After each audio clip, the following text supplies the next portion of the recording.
The first book of Samuel, chapter 1.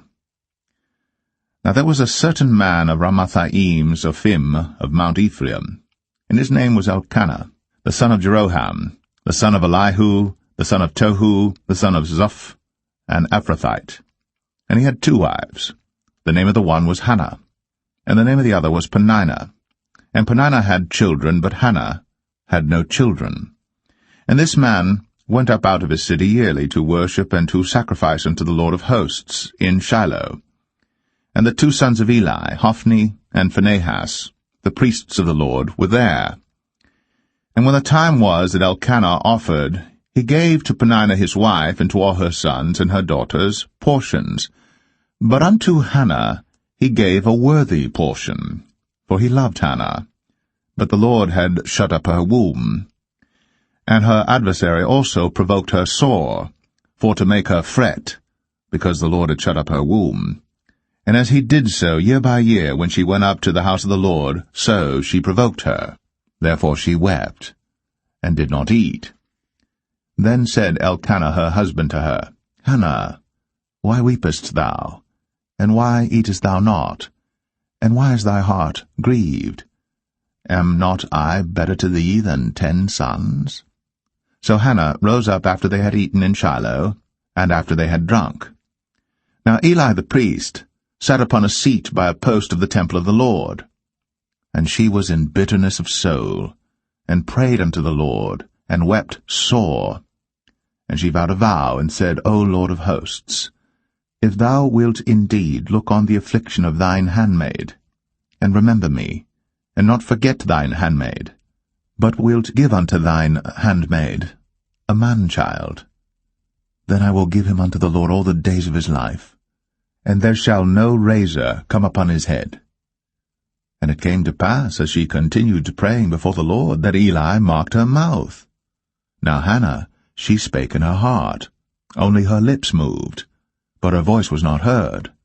Therefore Eli thought she had been drunken. And Eli said unto her, How long wilt thou be drunken? Put away thy wine from thee. And Hannah answered and said, No, my lord, I am a woman of a sorrowful spirit. I have drunk neither wine nor strong drink, but have poured out my soul before the Lord. Count not thine handmaid for a daughter of Belial, for out of the abundance of my complaint and grief have I spoken hitherto. Then Eli answered and said, Go in peace, and the God of Israel grant thee thy petition that thou hast asked of him. And she said, Let thine handmaid find grace in thy sight. So the woman went her way, and did eat, and her countenance was no more sad. And they rose up in the morning early, and worshipped before the Lord, and returned, and came to their house to Ramah. And Elkanah knew Hannah his wife, and the Lord remembered her. Wherefore it came to pass, when the time was come about after Hannah had conceived, that she bare a son, and called his name Samuel, saying, Because I have asked him of the Lord. And the man Elkanah and all his house went up to offer unto the Lord the yearly sacrifice and his vow. But Hannah went not up. For she said unto her husband, I will not go up until the child be weaned, and then I will bring him, that he may appear before the Lord, and there abide for ever. And Elkanah her husband said unto her, Do what seemeth thee good. Tarry until thou have weaned him. Only the Lord establish his word. So the woman abode, and gave her son suck, until she weaned him. And when she had weaned him, she took him up with her, with 3 bullocks, and 1 ephah of flour, and a bottle of wine, and brought him unto the house of the Lord in Shiloh. And the child was young. And they slew a bullock, and brought the child to Eli. And she said, O my lord, as thy soul liveth, my lord, I am the woman that stood by thee here, praying unto the Lord. For this child I prayed, and the Lord hath given me my petition, which I asked of him. Therefore also I have lent him to the Lord. As long as he liveth, he shall be lent to the Lord. and he worshipped the Lord there.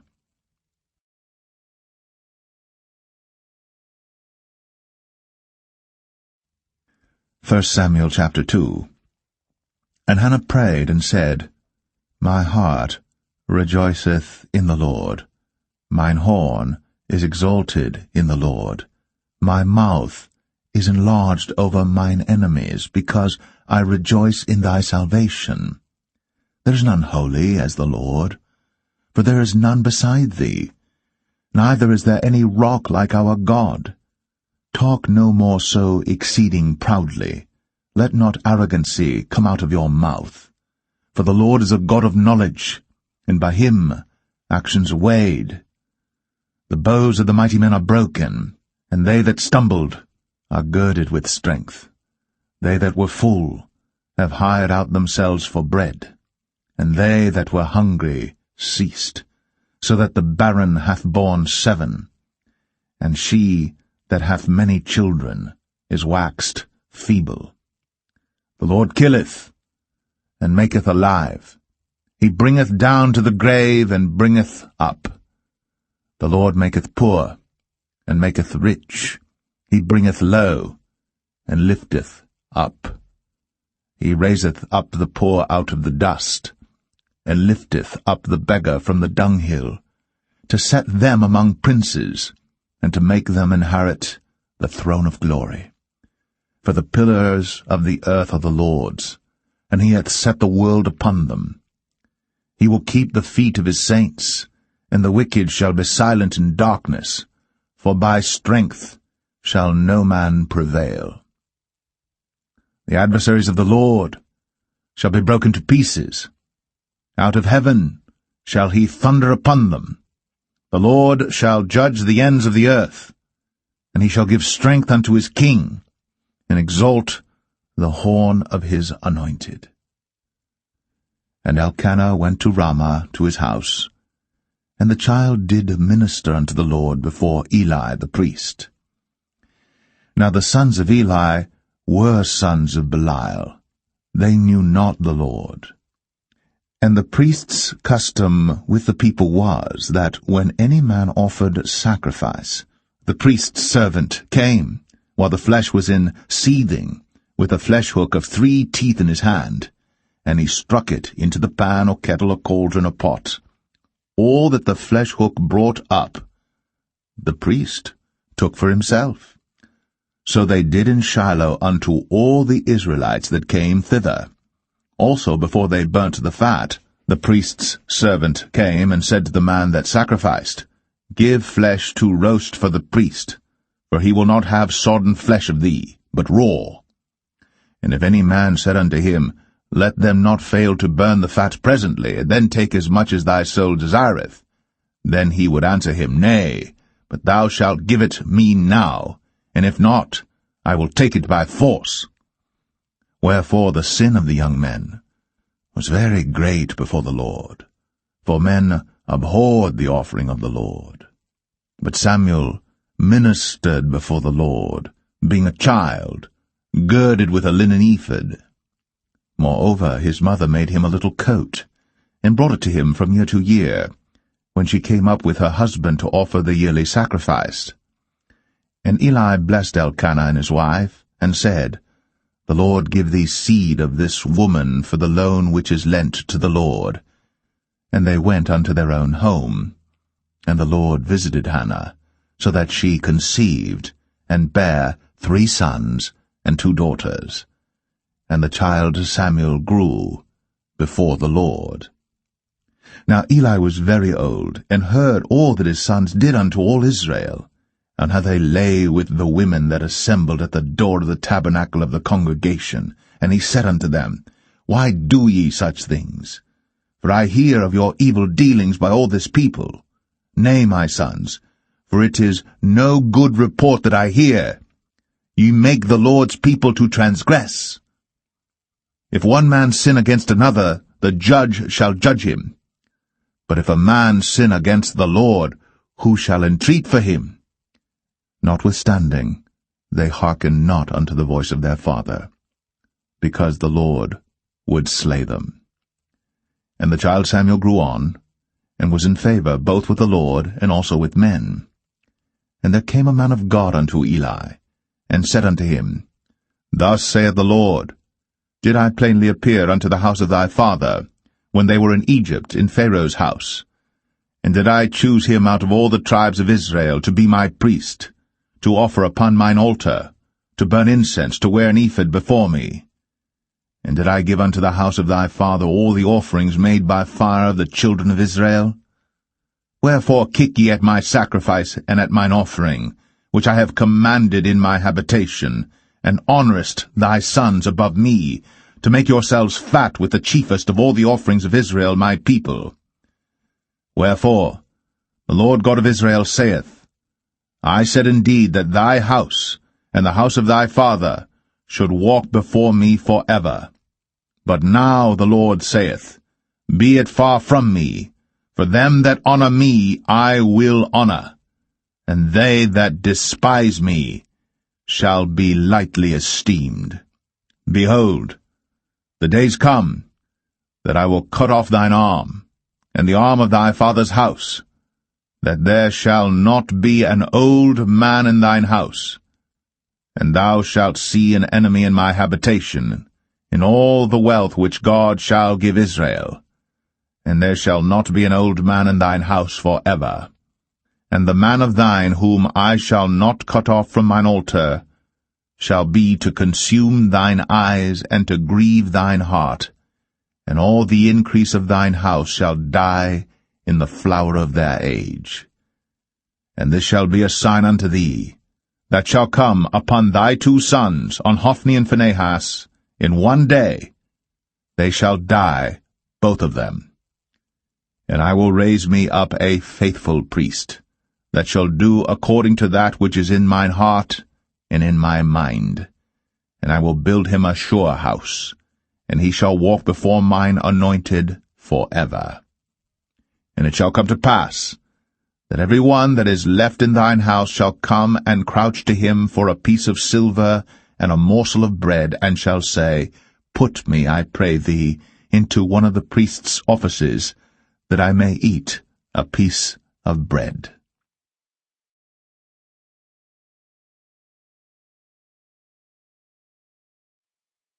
1 Samuel 3.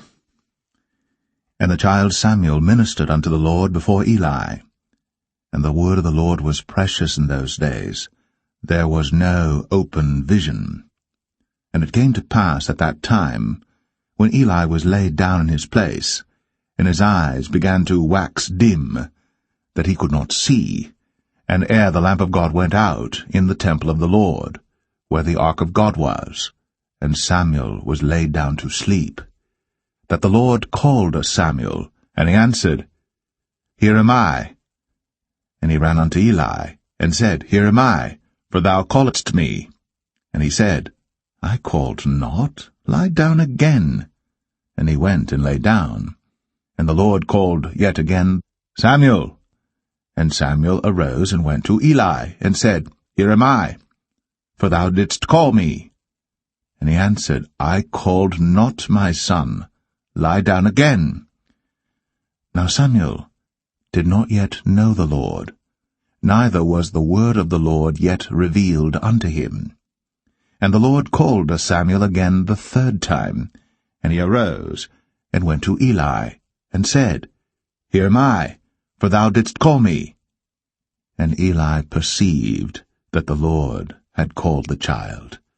Therefore Eli said unto Samuel, Go, lie down, and it shall be, if he call thee, that thou shalt say, Speak, Lord, for thy servant heareth. So Samuel went, and lay down in his place. And the Lord came, and stood, and called, as at other times, Samuel, Samuel. Then Samuel answered, Speak, for thy servant heareth.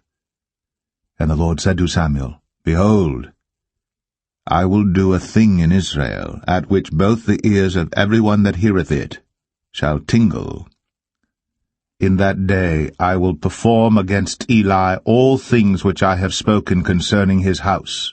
When I begin, I will also make an end. For I have told him that I will judge his house forever for the iniquity which he knoweth, because his sons made themselves vile, and he restrained them not. And therefore I have sworn unto the house of Eli, that the iniquity of Eli's house shall not be purged with sacrifice nor offering forever. And Samuel lay until the morning, and opened the doors of the house of the Lord.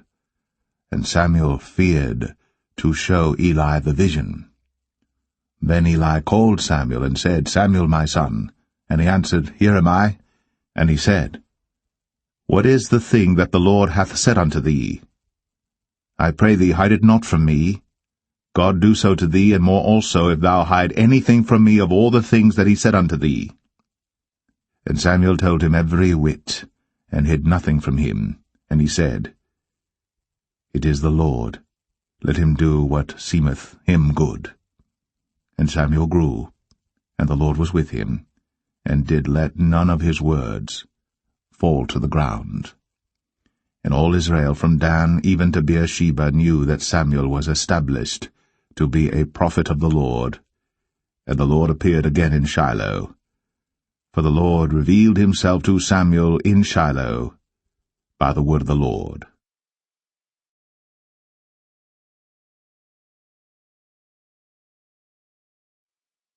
First Samuel 4. And the word of Samuel came to all Israel.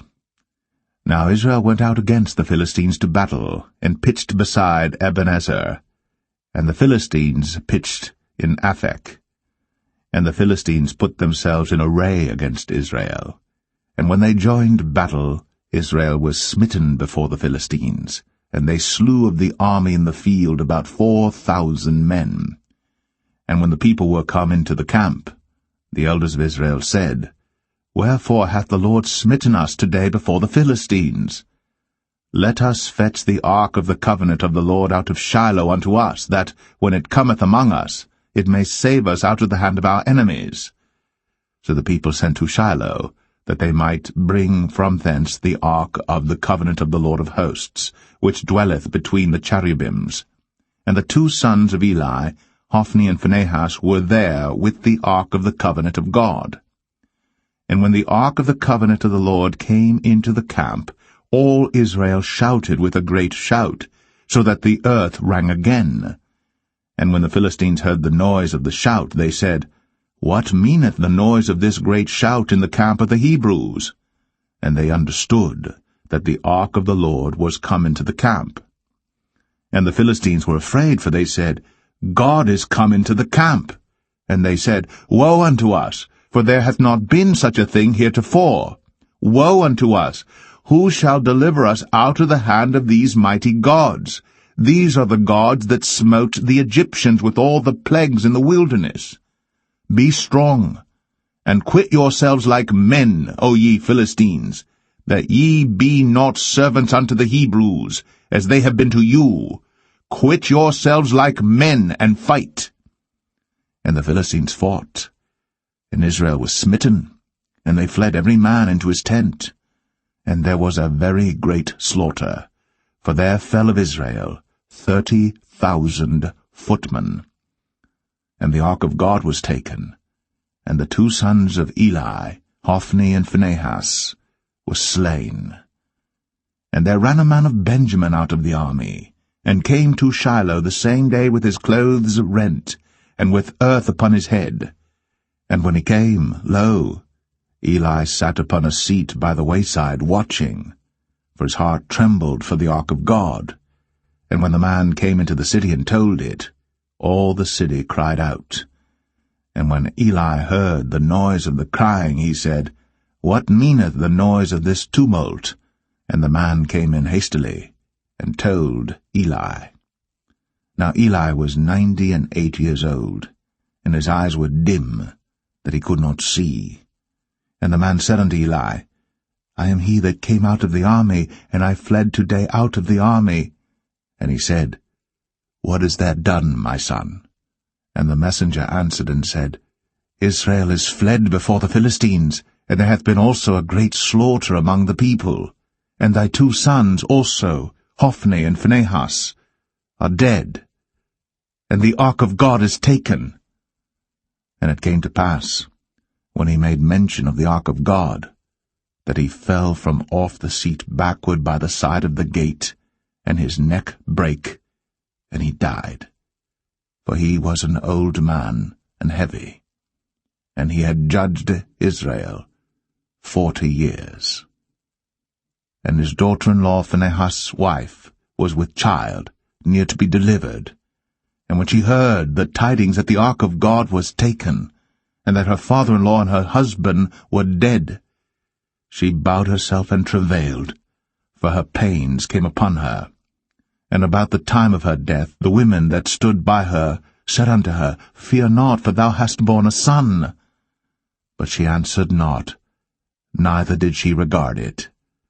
And she named the child Ichabod, saying, The glory is departed from Israel, because the ark of God was taken, and because of her father-in-law and her husband. And she said, The glory is departed from Israel, for the ark of God is taken.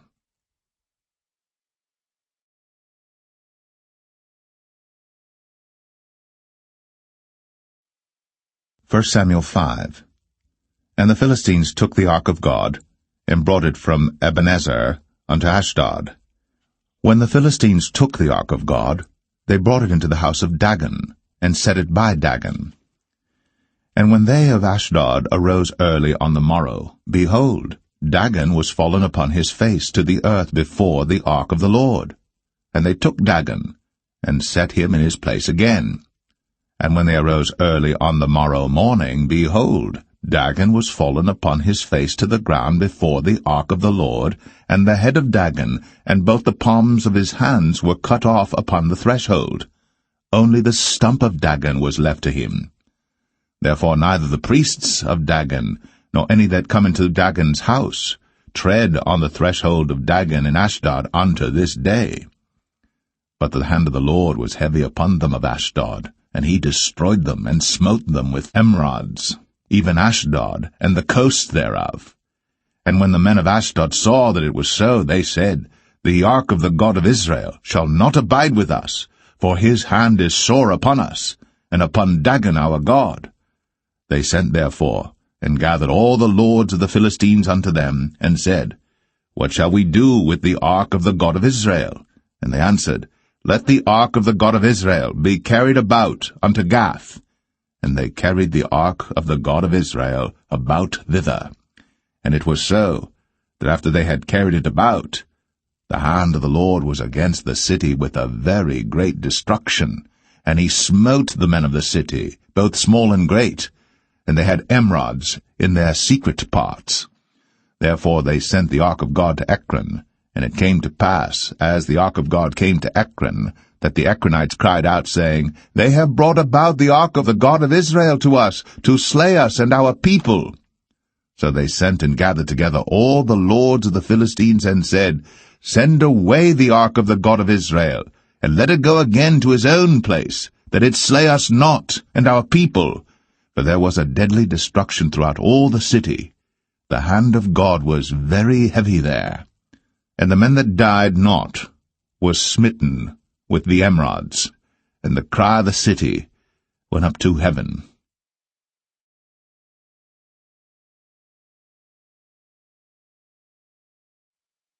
1 Samuel 6. And the ark of the Lord was in the country of the Philistines 7 months. And the Philistines called for the priests and the diviners, saying, What shall we do to the ark of the Lord? Tell us wherewith we shall send it to his place. And they said, If ye send away the ark of the God of Israel, send it not empty, but in any wise return him a trespass offering. Then ye shall be healed, and it shall be known to you why his hand is not removed from you. Then said they, What shall be the trespass offering which we shall return to him? They answered, 5 golden emerods, and 5 golden mice, according to the number of the lords of the Philistines. For 1 plague was on you all, and on your lords. Wherefore ye shall make images of your emerods, and images of your mice that mar the land, and ye shall give glory unto the God of Israel. Peradventure he will lighten his hand from off you, and from off your gods, and from off your land. Wherefore then do ye harden your hearts, as the Egyptians and Pharaoh hardened their hearts, when he had wrought wonderfully among them? Did they not let the people go, and they departed? Now therefore make a new cart, and take 2 milch kine, on which there hath come no yoke, and tie the kine to the cart, and bring their calves home from them. And take the ark of the Lord, and lay it upon the cart, and put the jewels of gold, which ye return him for a trespass offering, in a coffer by the side thereof, and send it away, that it may go. And see, if it goeth up by the way of his own coast, to Bethshemesh, then he hath done us this great evil. But if not, then we shall know that it is not his hand that smote us, it was a chance that happened to us.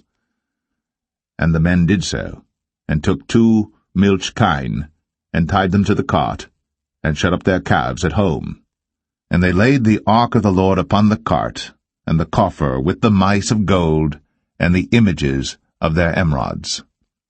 And the kine took the straight way to the way of Bethshemesh, and went along the highway, lowing as they went, and turned not aside to the right hand or to the left.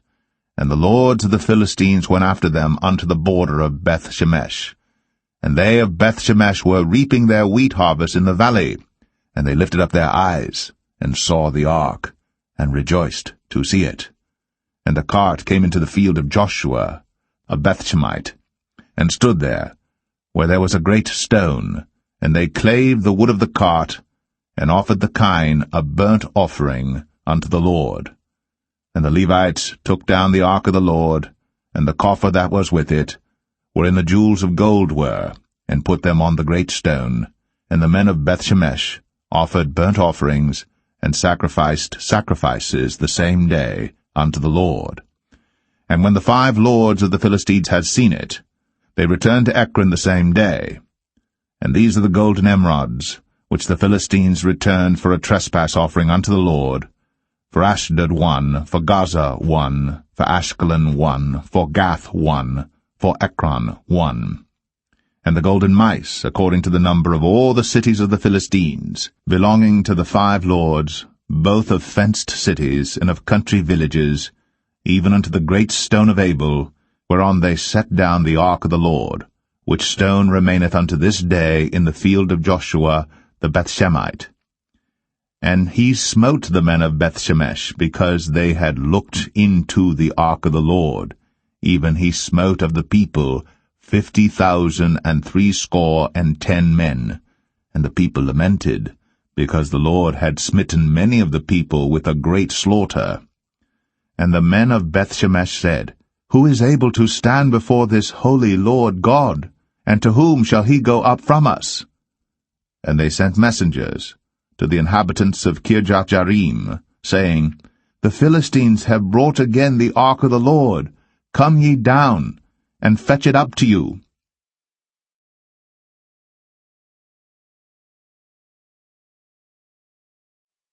First Samuel 7.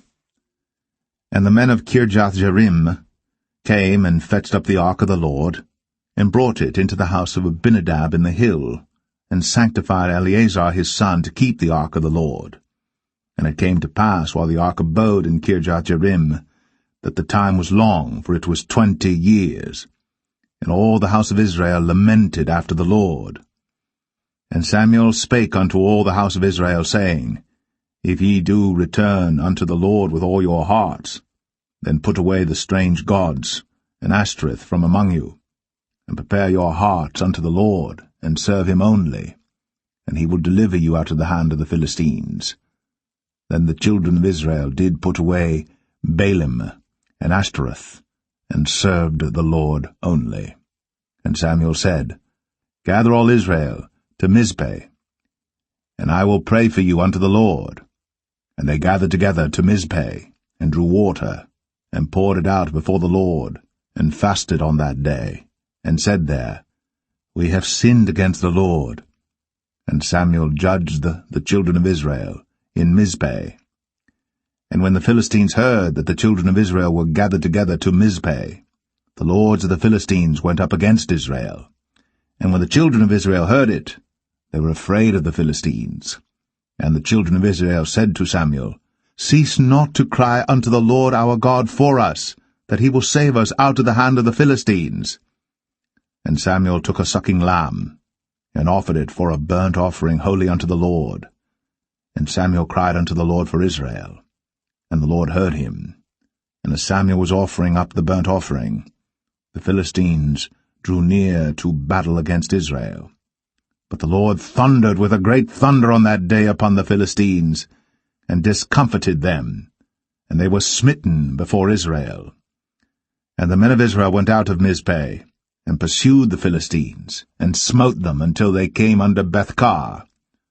Then Samuel took a stone, and set it between Mizpeh and Shen, and called the name of it Ebenezer, saying, Hitherto hath the Lord helped us. So the Philistines were subdued, and they came no more into the coast of Israel. And the hand of the Lord was against the Philistines all the days of Samuel. And the cities which the Philistines had taken from Israel were restored to Israel, from Ekron even unto Gath.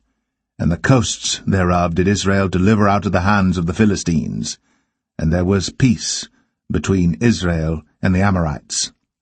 And Samuel judged Israel all the days of his life. And he went from year to year in circuit to Bethel, and Gilgal, and Mizpeh, and judged Israel in all those places. And his return was to Ramah, for there was his house, and there he judged Israel, and there he built an altar unto the Lord.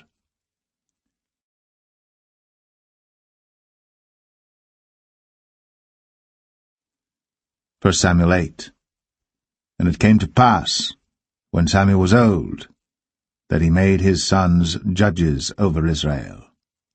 Now the name of his firstborn was Joel, and the name of his second Abiah. They were judges in Beersheba. And his sons walked not in his ways, but turned aside after lucre, and took bribes, and perverted judgment. And all the elders of Israel gathered themselves together, and came to Samuel unto Ramah, and said unto him, Behold, thou art old, and thy sons walk not in thy ways. Now make us a king to judge us like all the nations. But the thing displeased Samuel, when they said, Give us a king to judge us. And Samuel prayed unto the Lord. And the Lord said unto Samuel, Hearken unto the voice of the people, in all that they say unto thee. For they have not rejected thee, but they have rejected me, that I should not reign over them. According to all the works which they have done since the day that I brought them up out of Egypt, even unto this day, wherewith they have forsaken me, and served other gods, so do they also unto thee. Now therefore hearken unto their voice, howbeit yet protest solemnly unto them, and show them the manner of the king that shall reign over them. And Samuel told all the words of the Lord unto the people that asked of him a king. And he said, This will be the manner of the king that shall reign over you. He will take your sons, and appoint them for himself, for his chariots, and to be his horsemen, and some shall run before his chariots. And he will appoint him captains over thousands, and captains over 50s, and will set them to ear his ground, and to reap his harvest, and to make his instruments of war, and instruments of his chariots. And he will take your daughters to be confectionaries, and to be cooks, and to be bakers. And he will take your fields, and your vineyards, and your oliveyards, even the best of them, and give them to his servants. And he will take the tenth of your seed, and of your vineyards, and give to his officers, and to his servants. And he will take your menservants, and your maidservants, and your goodliest young men, and your asses, and put them to his work. He will take the tenth of your sheep, and ye shall be his servants. And ye shall cry out in that day because of your king which ye shall have chosen you. And the Lord will not hear you in that day. Nevertheless, the people refused to obey the voice of Samuel, and they said, Nay, but we will have a king over us, that we also may be like all the nations, and that our king may judge us, and go out before us, and fight our battles. And Samuel heard all the words of the people, and he rehearsed them in the ears of the Lord. And the Lord said to Samuel, Hearken unto their voice, and make them a king. And Samuel said unto the men of Israel, Go ye every man unto his city.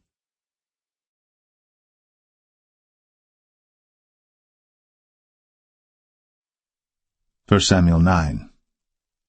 Now there was a man of Benjamin, whose name was Kish, the son of Abiel, the son of Zeror, the son of Bechorath, the son of Aphiah, a Benjamite, a mighty man of power. And he had a son whose name was Saul, a choice young man, and a goodly. And there was not among the children of Israel a goodlier person than he. From his shoulders and upward he was higher than any of the people. And the asses of Kish, Saul's father, were lost.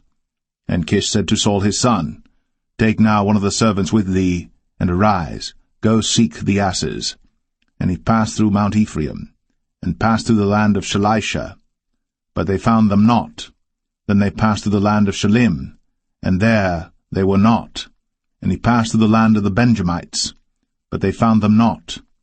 And when they were come to the land of Zuph, Saul said to his servant that was with him, Come, and let us return, lest my father leave caring for the asses, and take thought for us.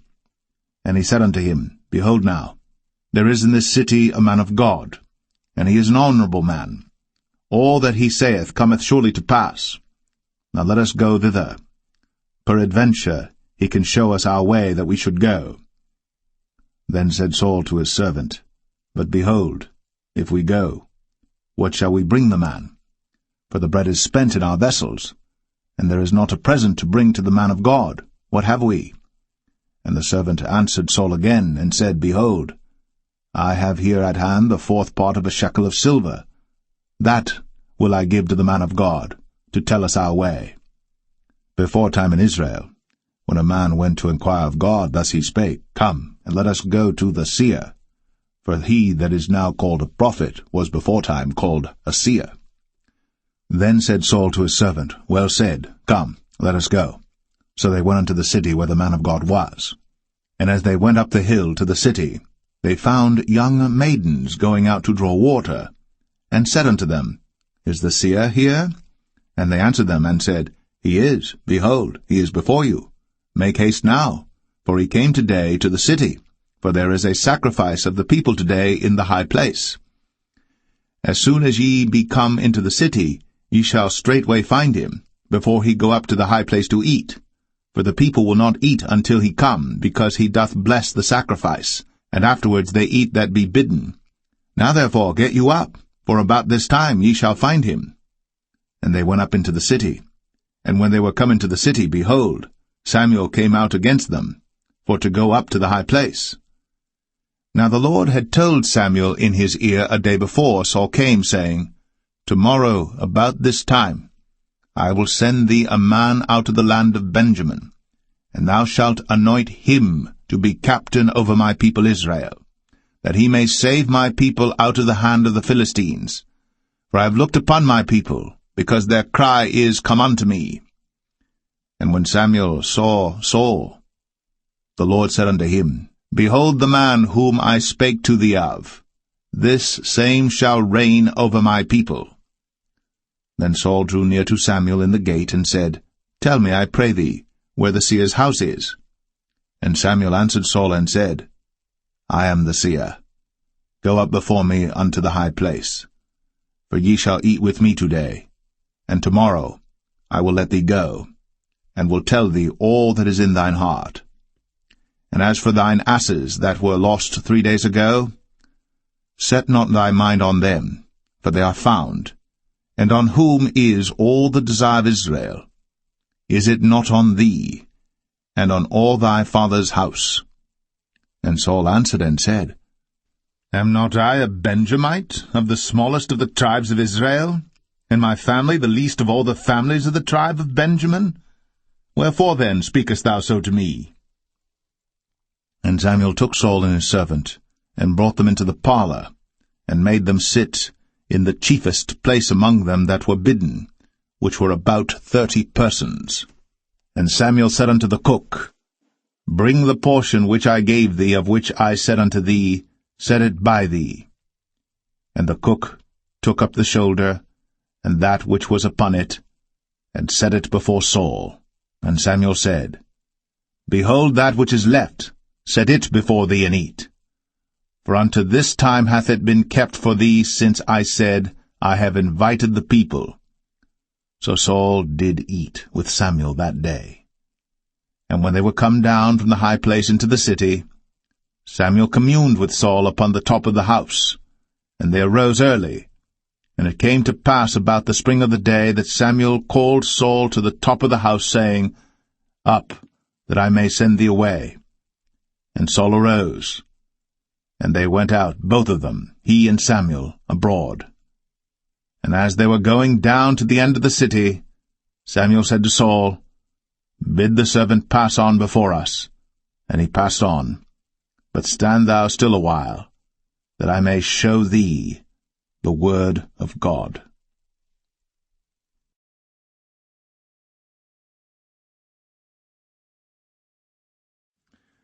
1 Samuel 10. Then Samuel took a vial of oil, and poured it upon his head, and kissed him, and said, Is it not because the Lord hath anointed thee to be captain over his inheritance?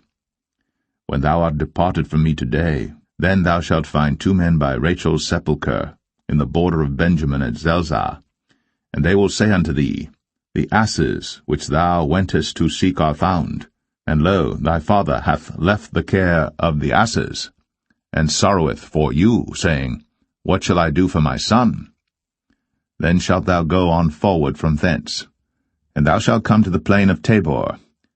And there shall meet thee 3 men going up to God to Bethel, one carrying 3 kids, and another carrying 3 loaves of bread, and another carrying a bottle of wine. And they will salute thee, and give thee 2 loaves of bread, which thou shalt receive of their hands. After that thou shalt come to the hill of God, where is the garrison of the Philistines. And it shall come to pass, when thou art come thither to the city, that thou shalt meet a company of prophets coming down from the high place, with a psaltery, and a tabret, and a pipe, and a harp before them. And they shall prophesy. And the Spirit of the Lord will come upon thee, and thou shalt prophesy with them, and shalt be turned into another man. And let it be, when these signs are come unto thee, that thou do as occasion serve thee, for God is with thee. And thou shalt go down before me to Gilgal, and behold, I will come down unto thee to offer burnt offerings, and to sacrifice sacrifices of peace offerings. 7 days shalt thou tarry, till I come to thee, and show thee what thou shalt do. And it was so that when he had turned his back to go from Samuel, God gave him another heart. And all those signs came to pass that day. And when they came thither to the hill, behold, a company of prophets met him, and the Spirit of God came upon him, and he prophesied among them. And it came to pass, when all that knew him beforetime saw that, behold, he prophesied among the prophets, then the people said one to another, What is this that is come unto the son of Kish? Is Saul also among the prophets? And one of the same place answered and said, But who is their father? Therefore it became a proverb, Is Saul also among the prophets? And when he had made an end of prophesying, he came to the high place. And Saul's uncle said unto him and to his servant, Whither went ye? And he said, To seek the asses. And when we saw that they were nowhere, we came to Samuel. And Saul's uncle said, Tell me, I pray thee, what Samuel said unto you. And Saul said unto his uncle, He told us plainly that the asses were found. But of the matter of the kingdom whereof Samuel spake, he told him not. And Samuel called the people together unto the Lord to Mizpeh, and said unto the children of Israel, Thus saith the Lord God of Israel, I brought up Israel out of Egypt, and delivered you out of the hand of the Egyptians, and out of the hand of all kingdoms, and of them that oppressed you. And ye have this day rejected your God, who himself saved you out of all your adversities and your tribulations. And ye have said unto him, Nay, but set a king over us. Now therefore present yourselves before the Lord by your tribes and by your thousands. And when Samuel had caused all the tribes of Israel to come near, the tribe of Benjamin was taken. When he had caused the tribe of Benjamin to come near by their families, the family of Matri was taken. And Saul the son of Kish was taken. And when they sought him, he could not be found. Therefore they inquired of the Lord further, if the man should yet come thither. And the Lord answered, Behold, he hath hid himself among the stuff. And they ran and fetched him thence. And when he stood among the people, he was higher than any of the people, from his shoulders and upward. And Samuel said to all the people, See ye him, whom the Lord hath chosen, that there is none like him among all the people? And all the people shouted and said, God save the king. Then Samuel told the people the manner of the kingdom, and wrote it in a book, and laid it up before the Lord. And Samuel sent all the people away, every man to his house. And Saul also went home to Gibeah, and there went with him a band of men, whose hearts God had touched. But the children of Belial said, How shall this man save us? And they despised him, and brought him no presents. But he held his peace.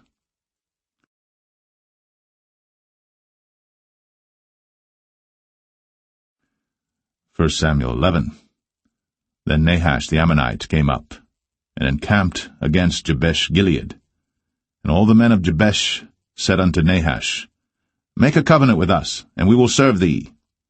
And Nahash the Ammonite answered them, On this condition will I make a covenant with you, that I may thrust out all your right eyes, and lay it for a reproach upon all Israel.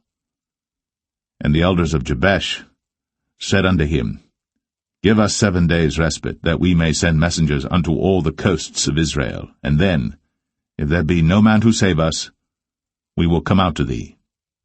Then came the messengers to Gibeah of Saul, and told the tidings in the ears of the people. And all the people lifted up their voices and wept.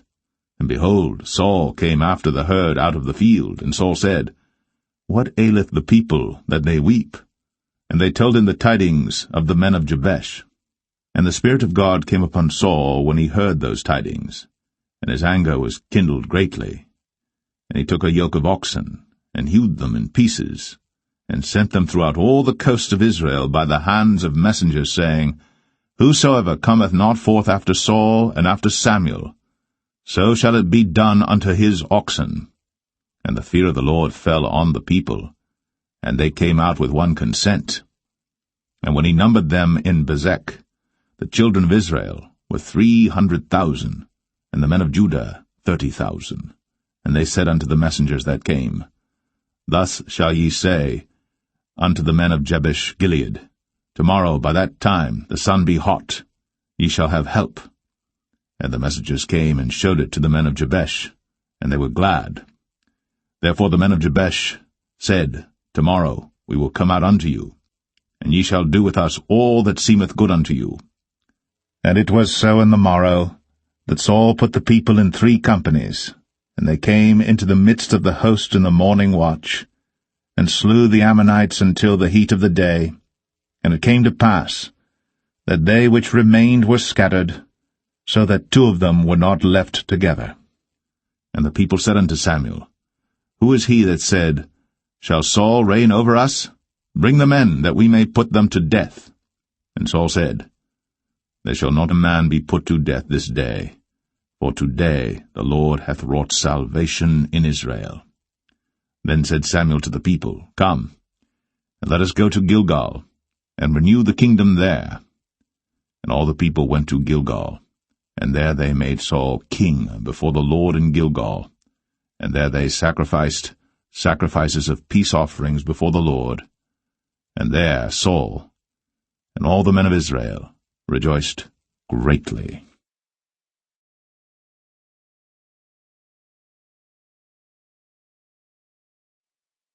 1 Samuel 12.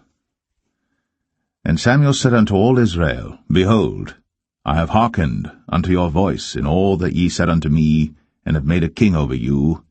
And now, behold, the king walketh before you, and I am old and grey-headed, and behold, my sons are with you, and I have walked before you from my childhood unto this day.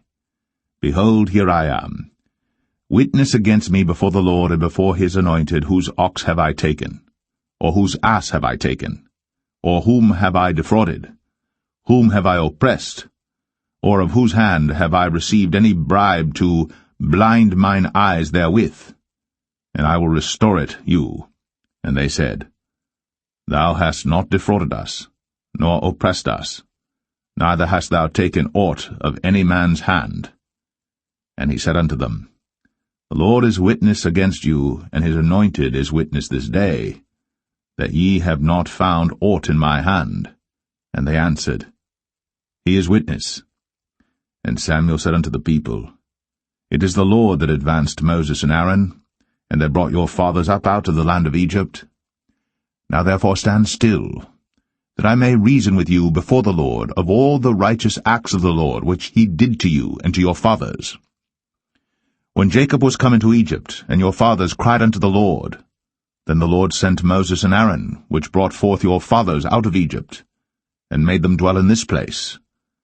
And when they forgat the Lord their God, he sold them into the hand of Sisera, captain of the host of Hazor, and into the hand of the Philistines, and into the hand of the king of Moab, and they fought against them. And they cried unto the Lord, and said, We have sinned, because we have forsaken the Lord, and have served Balaam and Ashtoreth. But now deliver us out of the hand of our enemies, and we will serve thee. And the Lord sent Jerubbaal, and Bedan, and Jephthah, and Samuel, and delivered you out of the hand of your enemies on every side, and ye dwelled safe. And when ye saw that Nahash the king of the children of Ammon came against you, ye said unto me, Nay, but a king shall reign over us, when the Lord your God was your king. Now therefore, behold, the king whom ye have chosen, and whom ye have desired, and behold, the Lord hath set a king over you. If ye will fear the Lord, and serve him, and obey his voice, and not rebel against the commandment of the Lord, then shall both ye and also the king that reigneth over you continue following the Lord your God. But if ye will not obey the voice of the Lord, but rebel against the commandment of the Lord, then shall the hand of the Lord be against you, as it was against your fathers. Now therefore stand and see this great thing which the Lord will do before your eyes. Is it not wheat harvest today? I will call unto the Lord, and he shall send thunder and rain, that ye may perceive and see that your wickedness is great, which ye have done in the sight of the Lord in asking you a king. So Samuel called unto the Lord, and the Lord sent thunder and rain that day. And all the people greatly feared the Lord and Samuel. And all the people said unto Samuel, Pray for thy servants unto the Lord thy God, that we die not. For we have added unto all our sins this evil, to ask us a king. And Samuel said unto the people, Fear not. Ye have done all this wickedness. Yet turn not aside from following the Lord, but serve the Lord with all your heart. And turn ye not aside, for then should ye go after vain things which cannot profit nor deliver, for they are vain. For the Lord will not forsake his people for his great name's sake, because it hath pleased the Lord to make you his people. Moreover, as for me, God forbid that I should sin against the Lord in ceasing to pray for you. But I will teach you the good and the right way. Only fear the Lord, and serve him in truth with all your heart. For consider how great things he hath done for you. But if ye shall still do wickedly, ye shall be consumed, both ye and your king.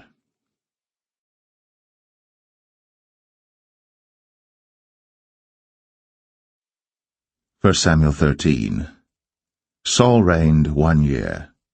And when he had reigned 2 years over Israel, Saul chose him 3,000 men of Israel, whereof 2,000 were with Saul in Michmash and in Mount Bethel, and 1,000 were with Jonathan in Gibeah of Benjamin. And the rest of the people he sent every man to his tent. And Jonathan smote the garrison of the Philistines that was in Geba. And the Philistines heard of it.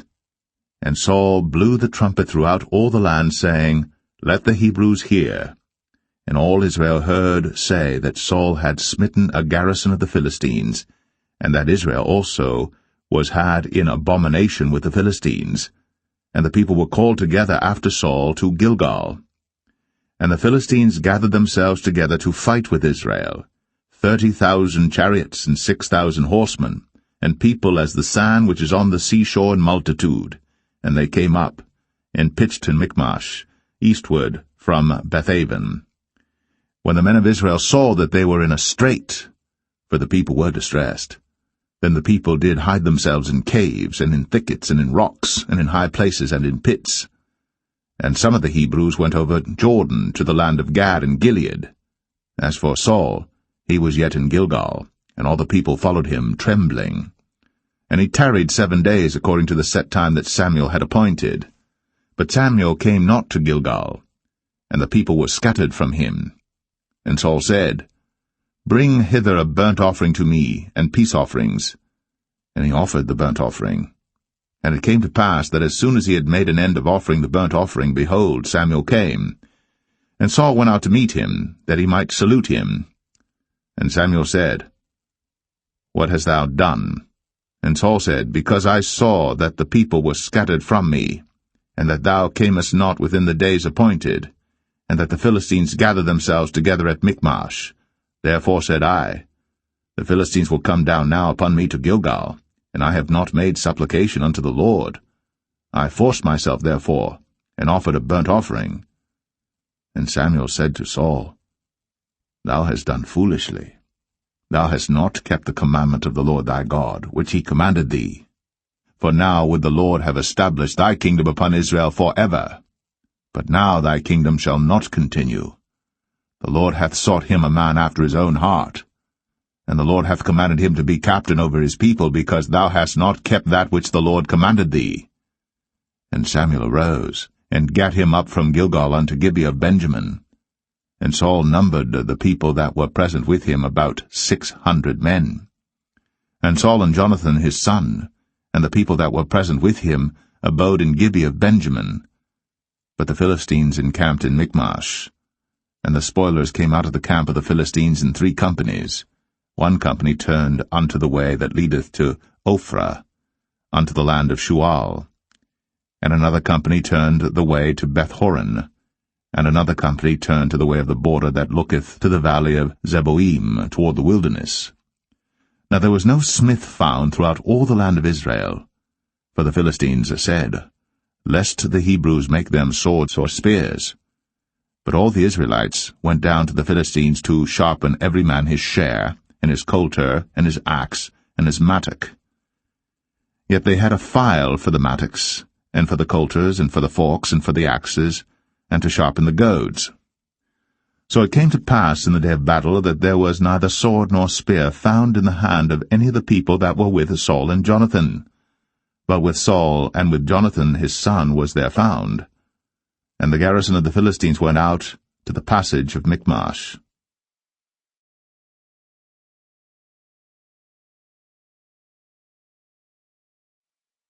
1 Samuel 14. Now it came to pass upon a day that Jonathan the son of Saul said unto the young man that bare his armor, Come, and let us go over to the Philistines' garrison that is on the other side. But he told not his father. And Saul tarried in the uttermost part of Gibeah, under a pomegranate tree which is in Migron, and the people that were with him were about 600 men. And Ahiah, the son of Ahitub, Ichabod's brother, the son of Phinehas, the son of Eli, the Lord's priest in Shiloh, wearing an ephod. And the people knew not that Jonathan was gone. And between the passages, by which Jonathan sought to go over unto the Philistines' garrison, there was a sharp rock on the one side, and a sharp rock on the other side. And the name of the one was Bozez, and the name of the other Sinai. The forefront of the one was situate northward over against Michmash, and the other southward over against Gibeah. And Jonathan said to the young men that bare his armor, Come, and let us go over unto the garrison of these uncircumcised. It may be that the Lord will work for us, for there is no restraint to the Lord to save by many or by few. And his armor-bearer said unto him, Do all that is in thine heart, turn thee, behold, I am with thee according to thy heart. Then said Jonathan, Behold, we will pass over unto these men, and we will discover ourselves unto them. If they say thus unto us, Tarry until we come to you, then we will stand still in our place, and will not go up unto them. But if they say thus, Come up unto us, then we will go up.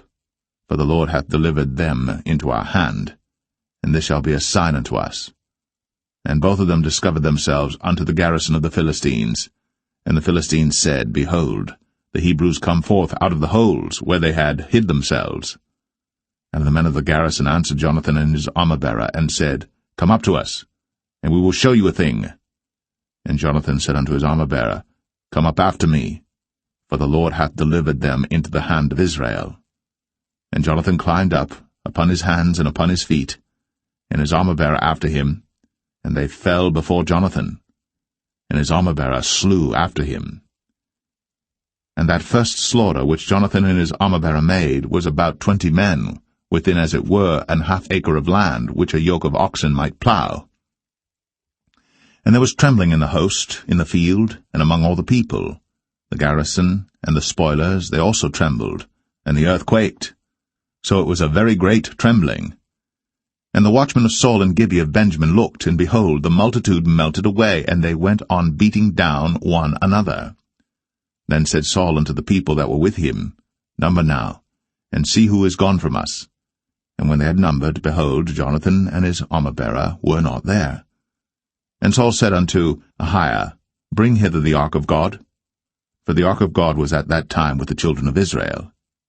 And it came to pass, while Saul talked unto the priest, that the noise that was in the host of the Philistines went on and increased. And Saul said unto the priest, Withdraw thine hand. And Saul and all the people that were with him assembled themselves. And they came to the battle. And behold, every man's sword was against his fellow, and there was a very great discomfiture. Moreover, the Hebrews that were with the Philistines before that time, which went up with them into the camp from the country round about, even they also turned to be with the Israelites that were with Saul and Jonathan. Likewise all the men of Israel, which had hid themselves in Mount Ephraim, when they heard that the Philistines fled, even they also followed hard after them in the battle. So the Lord saved Israel that day. And the battle passed over unto Bethaven. And the men of Israel were distressed that day. For Saul had adjured the people, saying, Cursed be the man that eateth any food until evening, that I may be avenged on mine enemies. So none of the people tasted any food. And all they of the land came to a wood, and there was honey upon the ground. And when the people were come into the wood, behold, the honey dropped. But no man put his hand to his mouth, for the people feared the oath. But Jonathan heard not, when his father charged the people with the oath, wherefore he put forth the end of the rod that was in his hand, and dipped it in an honeycomb, and put his hand to his mouth, and his eyes were enlightened. Then answered one of the people, and said, Thy father straitly charged the people with an oath, saying, Cursed be the man that eateth any food this day. And the people were faint. Then said Jonathan, My father hath troubled the land. See, I pray you, how mine eyes have been enlightened, because I tasted a little of this honey. How much more, if haply the people had eaten freely today of the spoil of their enemies which they found? For had there not been now a much greater slaughter among the Philistines? And they smote the Philistines that day, from Michmash to Ajalon. And the people were very faint. And the people flew upon the spoil, and took sheep and oxen and calves, and slew them on the ground. And the people did eat them with the blood. Then they told Saul, saying, Behold, the people sin against the Lord, in that they eat with the blood. And he said, Ye have transgressed. Roll a great stone unto me this day. And Saul said, Disperse yourselves among the people, and say unto them, Bring me hither every man his ox, and every man his sheep, and slay them here, and eat, and sin not against the Lord in eating with the blood. And all the people brought every man his ox with him that night, and slew them there. And Saul built an altar unto the Lord. The same was the first altar that he built unto the Lord. And Saul said, Let us go down after the Philistines by night, and spoil them until the morning light, and let us not leave a man of them. And they said, Do whatsoever seemeth good unto thee. Then said the priest, Let us draw near hither unto God. And Saul asked counsel of God, Shall I go down after the Philistines? Wilt thou deliver them into the hand of Israel? But he answered him not that day. And Saul said, Draw ye near hither, all the chief of the people, and know and see wherein this sin hath been this day. For as the Lord liveth, which saveth Israel, though it be in Jonathan my son, he shall surely die. But there was not a man among all the people that answered him. Then said he unto all Israel, Be ye on one side, and I and Jonathan my son will be on the other side. And the people said unto Saul, Do what seemeth good unto thee. Therefore Saul said unto the Lord God of Israel, Give a perfect lot. And Saul and Jonathan were taken, but the people escaped. And Saul said, Cast lots between me and Jonathan my son. And Jonathan was taken. Then Saul said to Jonathan, Tell me what thou hast done. And Jonathan told him and said, I did but taste a little honey with the end of the rod that was in mine hand, and lo, I must die. And Saul answered, God do so and more also, for thou shalt surely die, Jonathan. And the people said unto Saul, Shall Jonathan die, who hath wrought this great salvation in Israel? God forbid, as the Lord liveth. There shall not one hair of his head fall to the ground, for he hath wrought with God this day. So the people rescued Jonathan, that he died not. Then Saul went up from following the Philistines, and the Philistines went to their own place. So Saul took the kingdom over Israel, and fought against all his enemies on every side, against Moab, and against the children of Ammon, and against Edom, and against the kings of Zobah, and against the Philistines, and whithersoever he turned himself, he vexed them. And he gathered an host, and smote the Amalekites, and delivered Israel out of the hands of them that spoiled them. Now the sons of Saul were Jonathan and Ishui, and Melch-Ishui. And the names of his two daughters were these, the name of the firstborn Merab, and the name of the younger Michal. And the name of Saul's wife was Ahinoam, the daughter of Ahimaaz. And the name of the captain of his host was Abner, the son of Ner, Saul's uncle. And Kish was the father of Saul, and Ner, the father of Abner, was the son of Abiel. And there was sore war against the Philistines all the days of Saul. And when Saul saw any strong man or any valiant man, he took him unto him.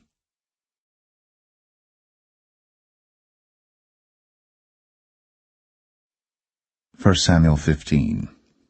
Samuel also said unto Saul, The Lord sent me to anoint thee to be king over his people, over Israel. Now therefore hearken thou unto the voice of the words of the Lord.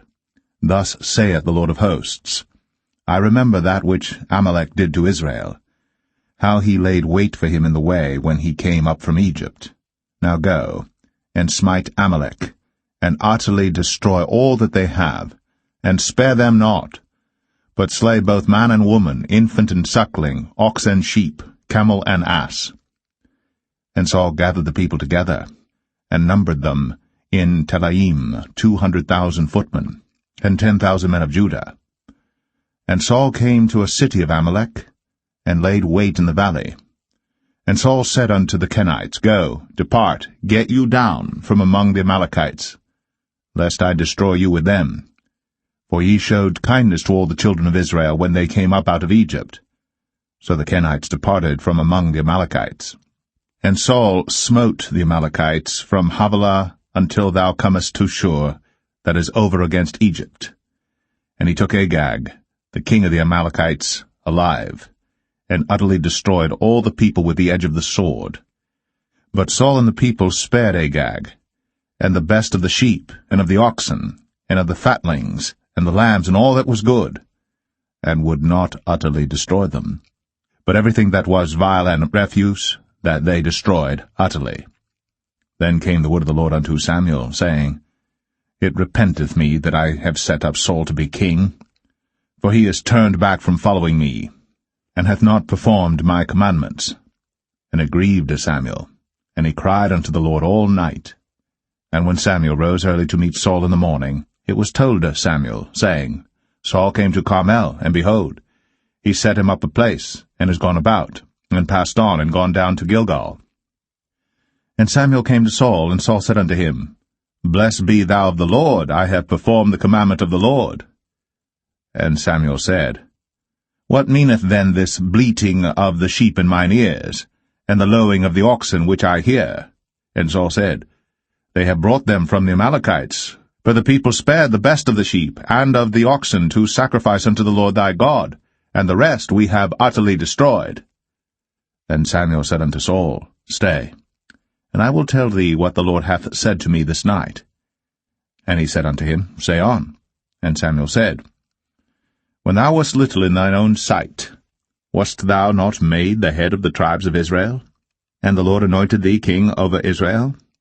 And the Lord sent thee on a journey, and said, Go, and utterly destroy the sinners, the Amalekites, and fight against them until they be consumed. Wherefore then didst thou not obey the voice of the Lord, but didst fly upon the spoil, and didst evil in the sight of the Lord? And Saul said unto Samuel, Yea, I have obeyed the voice of the Lord, and have gone the way which the Lord sent me, and have brought Agag, the king of Amalek, and have utterly destroyed the Amalekites. But the people took of the spoil sheep and oxen, the chief of the things which should have been utterly destroyed, to sacrifice unto the Lord thy God in Gilgal. And Samuel said, Hath the Lord as great delight in burnt offerings and sacrifices as in obeying the voice of the Lord? Behold, to obey is better than sacrifice, and to hearken than the fat of rams. For rebellion is as the sin of witchcraft, and stubbornness is as iniquity and idolatry. Because thou hast rejected the word of the Lord, he hath also rejected thee from being king. And Saul said unto Samuel, I have sinned, for I have transgressed the commandment of the Lord, and thy words, because I feared the people, and obeyed their voice. Now therefore, I pray thee, pardon my sin, and turn again with me, that I may worship the Lord. And Samuel said unto Saul, I will not return with thee, for thou hast rejected the word of the Lord, and the Lord hath rejected thee from being king over Israel. And as Samuel turned about to go away, he laid hold upon the skirt of his mantle, and it rent. And Samuel said unto him, The Lord hath rent the kingdom of Israel from thee this day, and hath given it to a neighbor of thine, that is better than thou. And also the strength of Israel will not lie nor repent, for he is not a man that he should repent. Then he said, I have sinned. Yet honor me now, I pray thee, before the elders of my people, and before Israel, and turn again with me, that I may worship the Lord thy God. So Samuel turned again after Saul, and Saul worshipped the Lord. Then said Samuel, Bring ye hither to me Agag the king of the Amalekites. And Agag came unto him delicately, and Agag said, Surely the bitterness of death is past. And Samuel said, As thy sword hath made women childless, so shall thy mother be childless among women. And Samuel hewed Agag in pieces before the Lord in Gilgal. Then Samuel went to Ramah, and Saul went up to his house to Gibeah of Saul. And Samuel came no more to see Saul until the day of his death. Nevertheless Samuel mourned for Saul, and the Lord repented that he had made Saul king over Israel.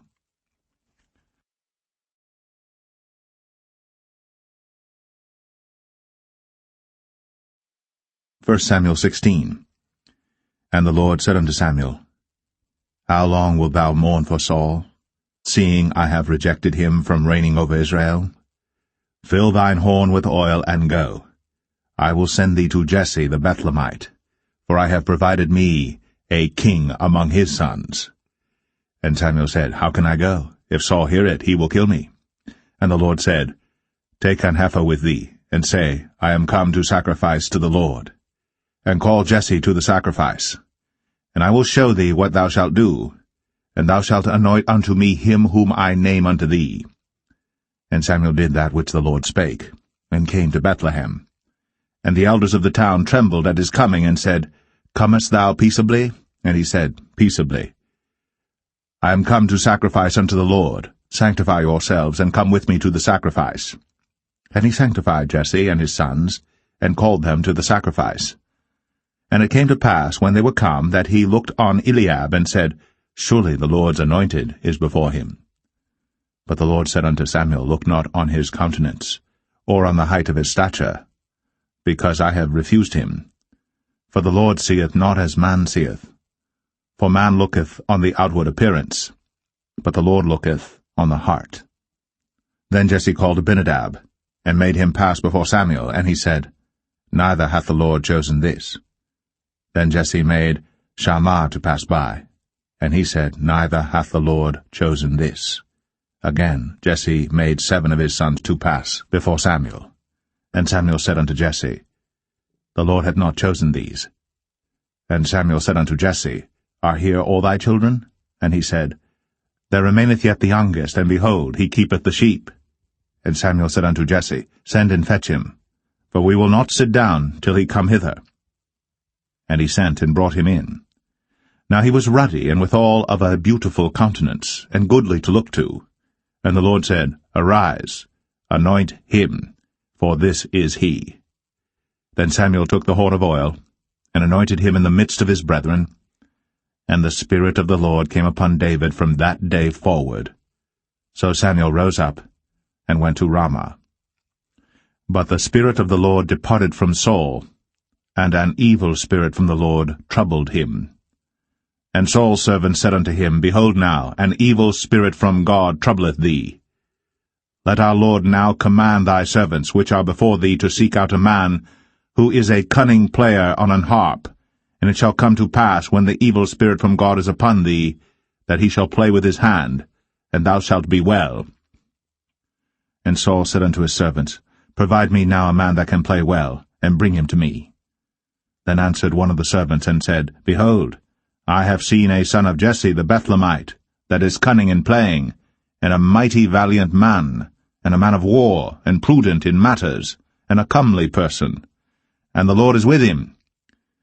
Wherefore Saul sent messengers unto Jesse, and said, Send me David thy son, which is with the sheep. And Jesse took an ass laden with bread, and a bottle of wine, and a kid, and sent them by David his son unto Saul. And David came to Saul, and stood before him. And he loved him greatly, and he became his armor-bearer. And Saul sent to Jesse, saying, Let David, I pray thee, stand before me, for he hath found favor in my sight. And it came to pass, when the evil spirit from God was upon Saul, that David took an harp, and played with his hand. So Saul was refreshed, and was well, and the evil spirit departed from him.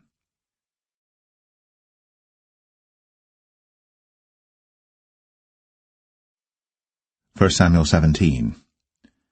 Now the Philistines gathered together their armies to battle, and were gathered together at Ch, which belongeth to Judah, and pitched between Ch and Azekah in Ephes-dammim. And Saul and the men of Israel were gathered together, and pitched by the valley of Elah, and set the battle in array against the Philistines.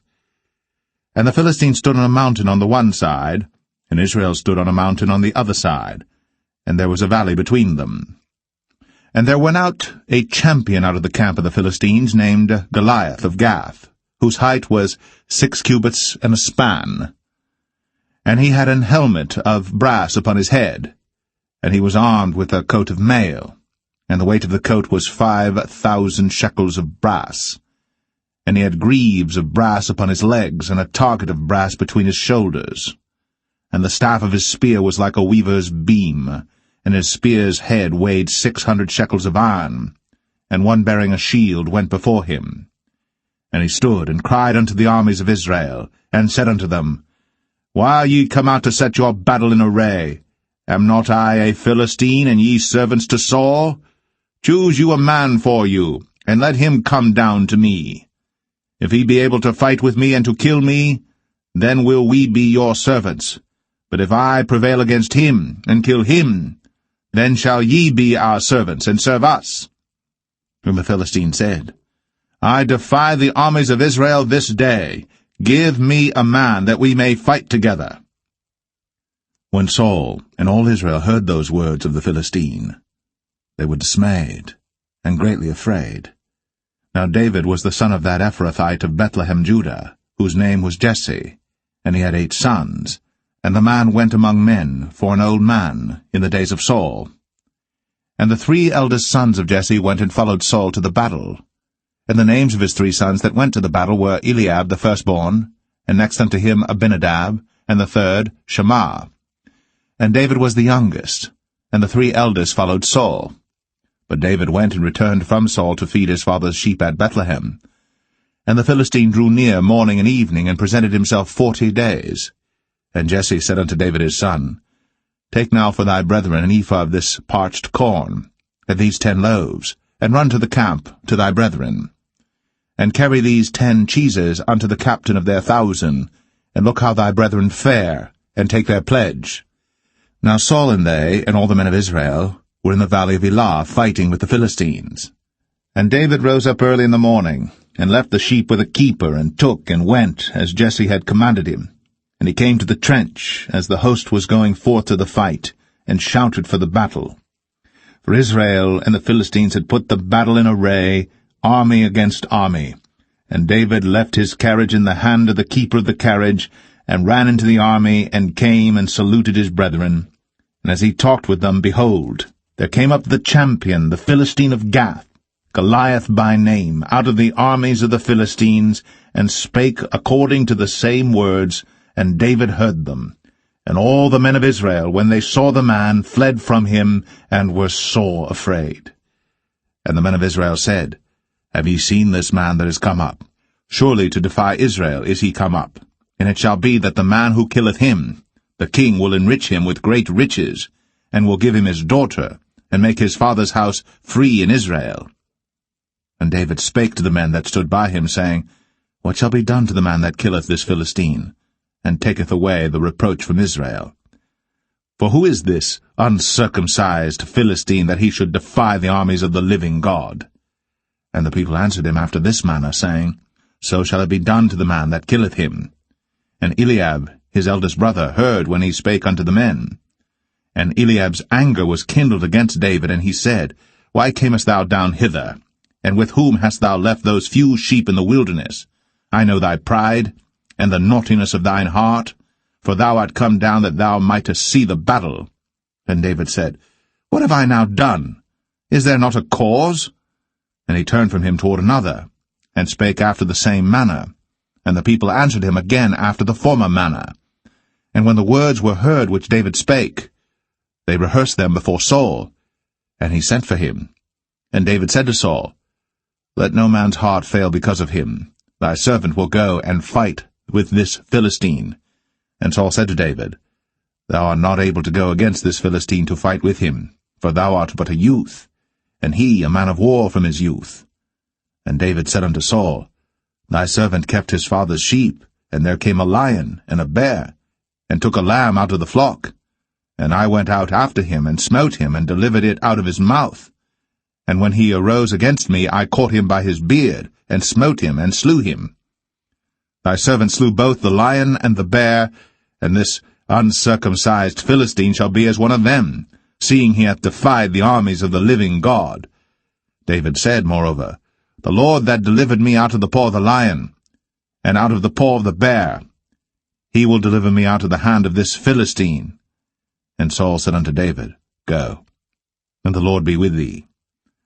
And Saul armed David with his armor, and he put an helmet of brass upon his head. Also he armed him with a coat of mail. And David girded his sword upon his armor, and he essayed to go, for he had not proved it. And David said unto Saul, I cannot go with these, for I have not proved them. And David put them off him. And he took his staff in his hand, and chose him 5 smooth stones out of the brook, and put them in a shepherd's bag which he had, even in a scrip, and his sling was in his hand. And he drew near to the Philistine. And the Philistine came on and drew near unto David, and the man that bare the shield went before him. And when the Philistine looked about and saw David, he disdained him, for he was but a youth, and ruddy, and of a fair countenance. And the Philistine said unto David, Am I a dog that thou comest to me with staves? And the Philistine cursed David by his gods. And the Philistine said to David, Come to me. and I will give thy flesh unto the fowls of the air, and to the beasts of the field. Then said David to the Philistine, Thou comest to me with a sword, and with a spear, and with a shield. But I come to thee in the name of the Lord of hosts, the God of the armies of Israel, whom thou hast defied. This day will the Lord deliver thee into mine hand, and I will smite thee, and take thine head from thee. And I will give the carcasses of the host of the Philistines this day unto the fowls of the air, and to the wild beasts of the earth, that all the earth may know that there is a God in Israel.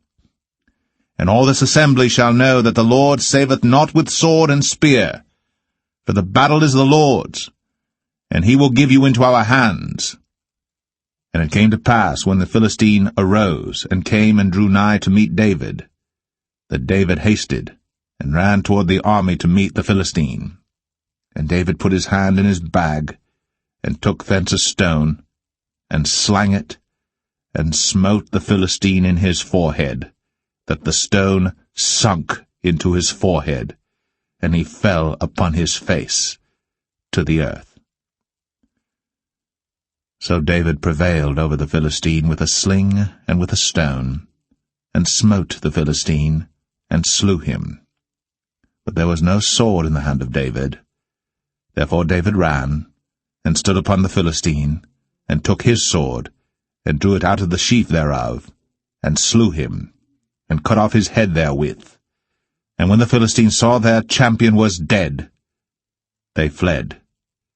And the men of Israel and of Judah arose, and shouted, and pursued the Philistines until thou come to the valley, and to the gates of Ekron. And the wounded of the Philistines fell down by the way to Sharaim, even unto Gath and unto Ekron. And the children of Israel returned from chasing after the Philistines, and they spoiled their tents. And David took the head of the Philistine, and brought it to Jerusalem, but he put his armor in his tent. And when Saul saw David go forth against the Philistines, he said unto Abner, the captain of the host, Abner, whose son is this youth? And Abner said, As thy soul liveth, O king, I cannot tell. And the king said, Inquire thou whose son the stripling is. And as David returned from the slaughter of the Philistine, Abner took him, and brought him before Saul with the head of the Philistine in his hand. And Saul said to him, Whose son art thou, thou young man? And David answered, I am the son of thy servant Jesse, the Bethlehemite.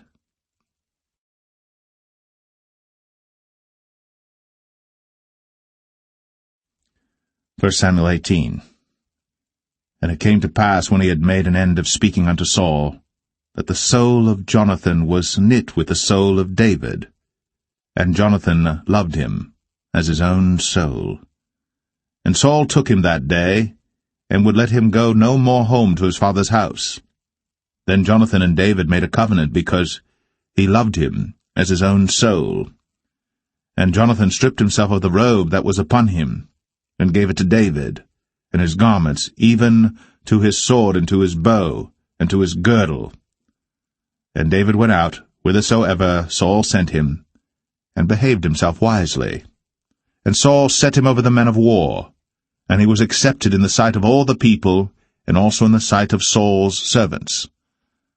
And it came to pass, as they came, when David was returned from the slaughter of the Philistine, that women came out of all cities of Israel, singing and dancing to meet King Saul, with tabrets, with joy, and with instruments of music. And the women answered one another as they played, and said, Saul hath slain his thousands, and David his 10,000s. And Saul was very wroth, and the saying displeased him, and he said, They have ascribed unto David 10,000s, and to me they have ascribed but thousands. And what can he have more but the kingdom? And Saul eyed David from that day and forward. And it came to pass on the morrow that the evil spirit from God came upon Saul, and he prophesied in the midst of the house. And David played with his hand, as at other times. And there was a javelin in Saul's hand. And Saul cast the javelin, for he said, I will smite David even to the wall with it. and David avoided out of his presence twice. And Saul was afraid of David, because the Lord was with him, and was departed from Saul. Therefore Saul removed him from him, and made him his captain over 1,000, and he went out and came in before the people. And David behaved himself wisely in all his ways, and the Lord was with him. Wherefore when Saul saw that he behaved himself very wisely, he was afraid of him. But all Israel and Judah loved David, because he went out and came in before them. And Saul said to David, Behold, my elder daughter Merab, her will I give thee to wife. Only be thou valiant for me, and fight the Lord's battles. For Saul said, Let not mine hand be upon him, but let the hand of the Philistines be upon him. And David said unto Saul, Who am I, and what is my life, or my father's family in Israel, that I should be son-in-law to the king? But it came to pass at the time when Merab, Saul's daughter, should have been given to David, that she was given unto Adriel, the Maholathite, to wife. And Michal, Saul's daughter, loved David. And they told Saul, and the thing pleased him. And Saul said, I will give him her, that she may be a snare to him, and that the hand of the Philistines may be against him. Wherefore Saul said to David, Thou shalt this day be my son-in-law in the one of the twain. And Saul commanded his servants, saying, Commune with David secretly, and say, Behold, the king hath delight in thee, and all his servants love thee. Now therefore be the king's son-in-law. And Saul's servant spake those words in the ears of David. And David said, Seemeth it to you a light thing to be a king's son-in-law, seeing that I am a poor man, and lightly esteemed? And the servants of Saul told him, saying, On this manner spake David. And Saul said, Thus shall ye say to David, The king desireth not any dowry, but 100 foreskins of the Philistines to be avenged of the king's enemies. But Saul thought to make David fall by the hand of the Philistines. And when his servants told David these words, it pleased David well to be the king's son-in-law, and the days were not expired.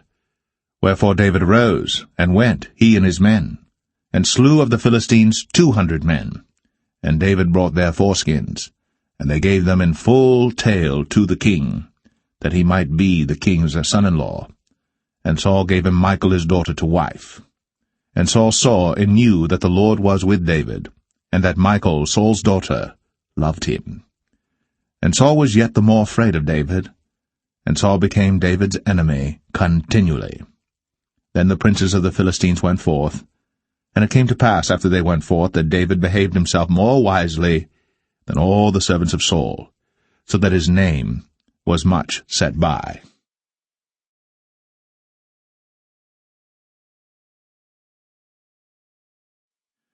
1 Samuel 19.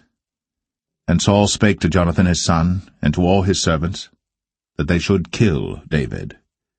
But Jonathan Saul's son delighted much in David. And Jonathan told David, saying, Saul my father seeketh to kill thee. Now therefore I pray thee, take heed to thyself until the morning, and abide in a secret place, and hide thyself. And I will go out and stand beside my father in the field where thou art. And I will commune with my father of thee, and what I see, that I will tell thee. And Jonathan spake good of David unto Saul his father, and said unto him, Let not the king sin against his servant, against David, because he hath not sinned against thee, and because his works have been to thee ward very good. For he did put his life in his hand, and slew the Philistine. And the Lord wrought a great salvation for all Israel. Thou sawest it, and didst rejoice. Wherefore then wilt thou sin against innocent blood, to slay David without a cause? And Saul hearkened unto the voice of Jonathan. And Saul sware, As the Lord liveth, he shall not be slain. And Jonathan called David. And Jonathan showed him all those things. And Jonathan brought David to Saul, and he was in his presence, as in times past. And there was war again. And David went out, and fought with the Philistines, and slew them with a great slaughter, and they fled from him. And the evil spirit from the Lord was upon Saul, as he sat in his house with his javelin in his hand. And David played with his hand. And Saul sought to smite David even to the wall with the javelin, but he slipped away out of Saul's presence. And he smote the javelin to the wall, and David fled, and escaped that night. Saul also sent messengers unto David's house to watch him and to slay him in the morning. And Michal, David's wife, told him, saying, If thou save not thy life tonight, tomorrow thou shalt be slain. So Michal let David down through a window, and he went and fled, and escaped. And Michal took an image, and laid it in the bed, and put a pillow of goat's hair for his bolster, and covered it with a cloth. And when Saul sent messengers to take David, she said, He is sick. And Saul sent the messengers again to see David, saying, Bring him up to me in the bed, that I may slay him. And when the messengers were come in, behold, there was an image in the bed, with a pillow of goat's hair for his bolster. And Saul said unto Michal, Why hast thou deceived me so, and sent away mine enemy, that he is escaped? And Michal answered Saul, He said unto me, Let me go, why should I kill thee?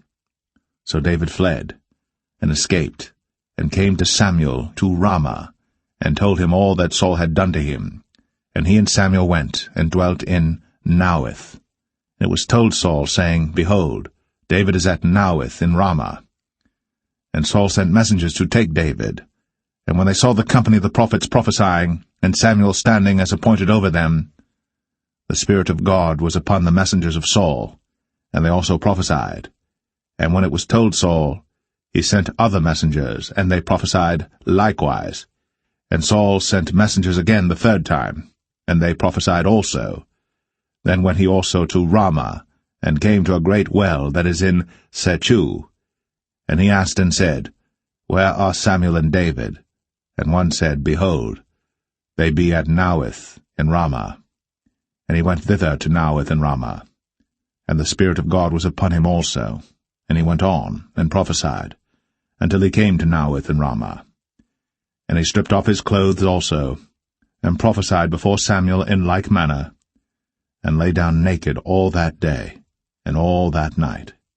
Wherefore they say, Is Saul also among the prophets?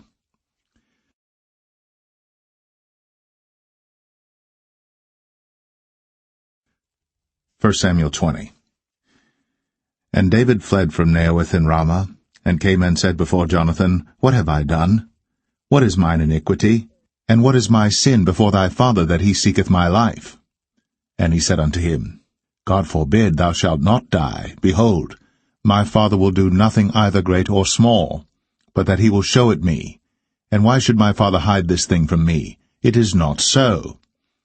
And David sware moreover, and said, Thy father certainly knoweth that I have found grace in thine eyes. And he saith, Let not Jonathan know this, lest he be grieved.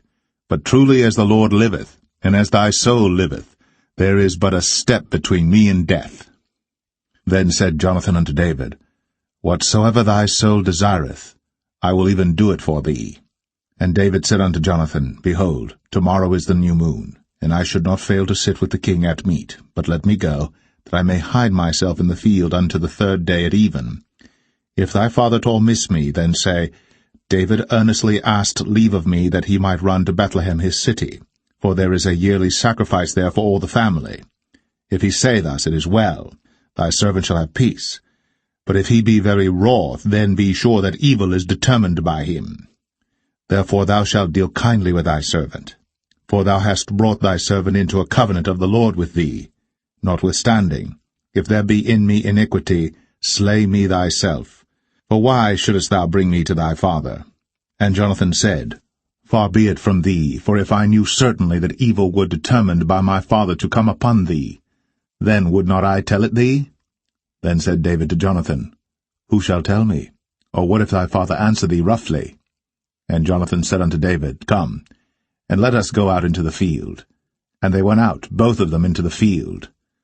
And Jonathan said unto David, O Lord God of Israel, when I have sounded my father about tomorrow any time, or the third day, and behold, if there be good toward David, and I then send not unto thee, and show it thee, the Lord do so and much more to Jonathan.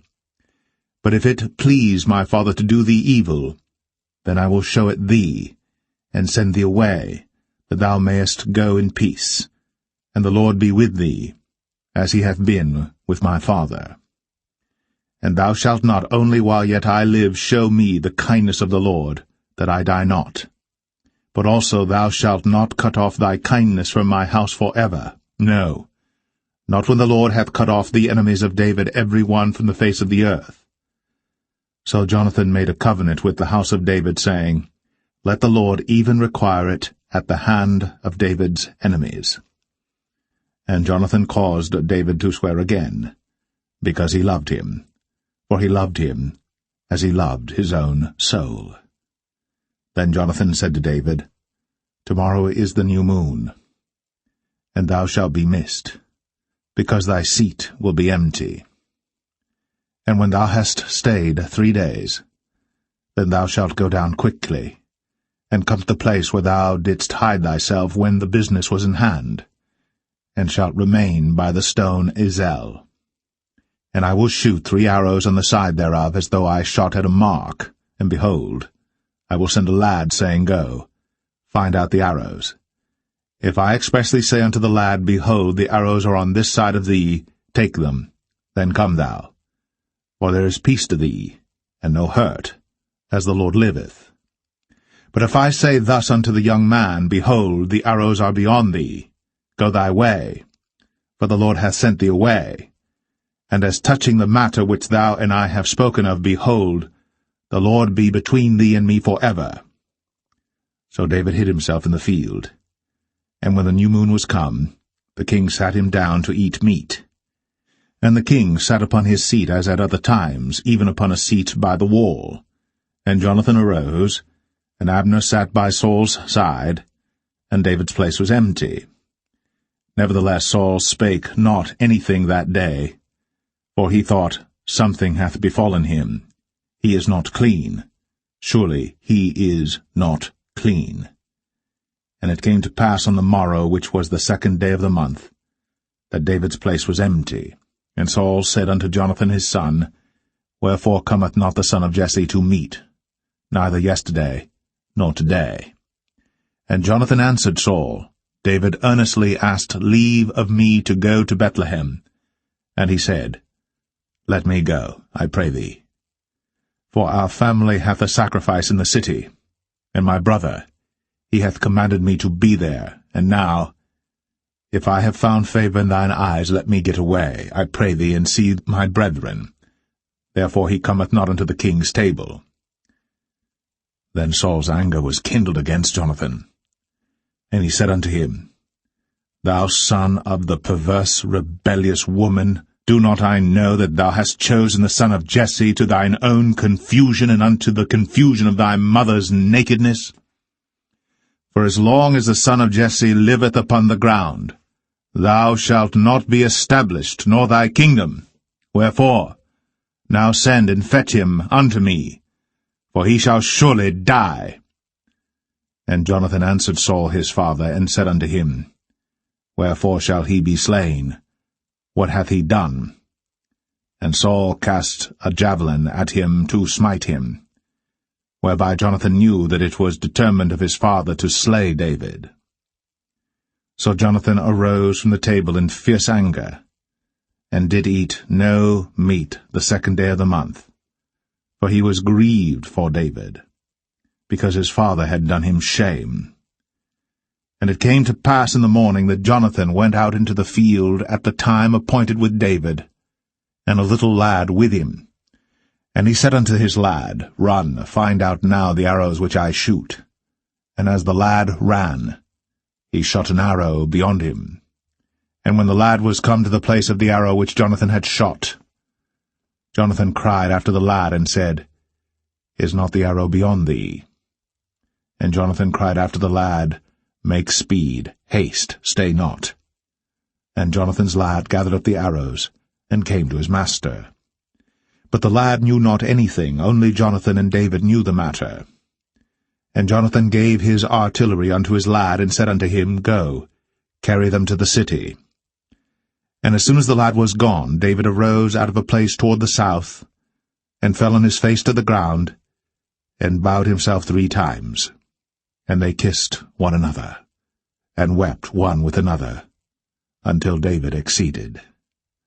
And Jonathan said to David, Go in peace, for as much as we have sworn both of us in the name of the Lord, saying, The Lord be between me and thee, and between my seed and thy seed forever. And he arose and departed. And Jonathan went into the city.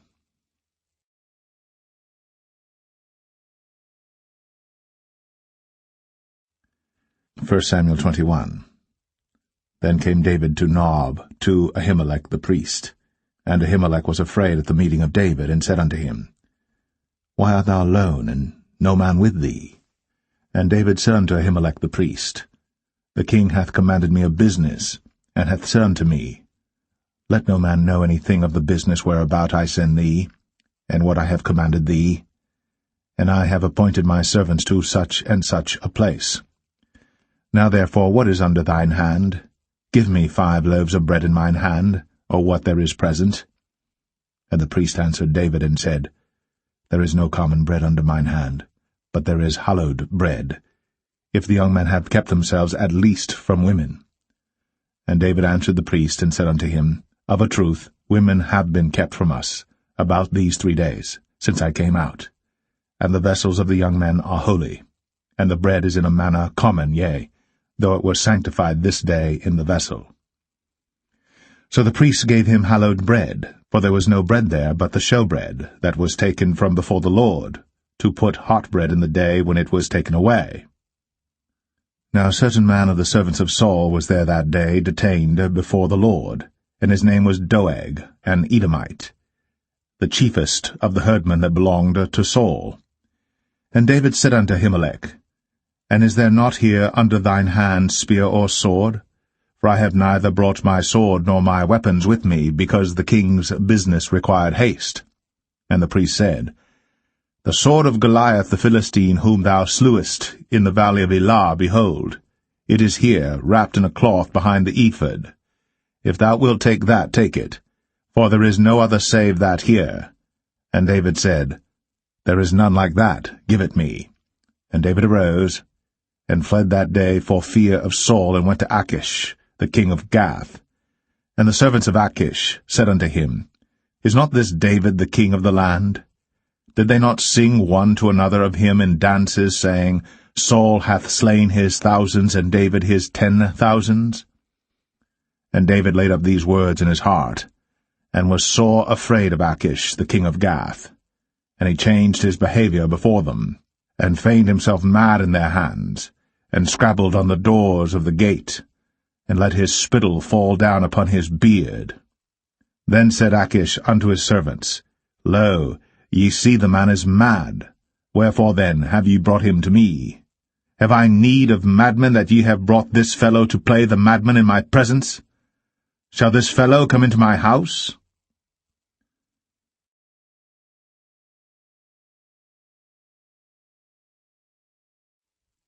First Samuel 22.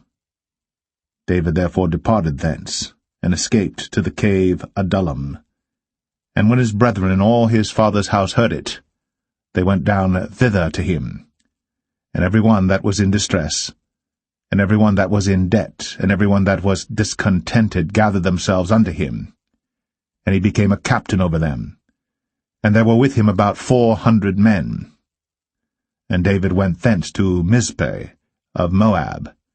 And he said unto the king of Moab, Let my father and my mother, I pray thee, come forth, and be with you, till I know what God will do for me.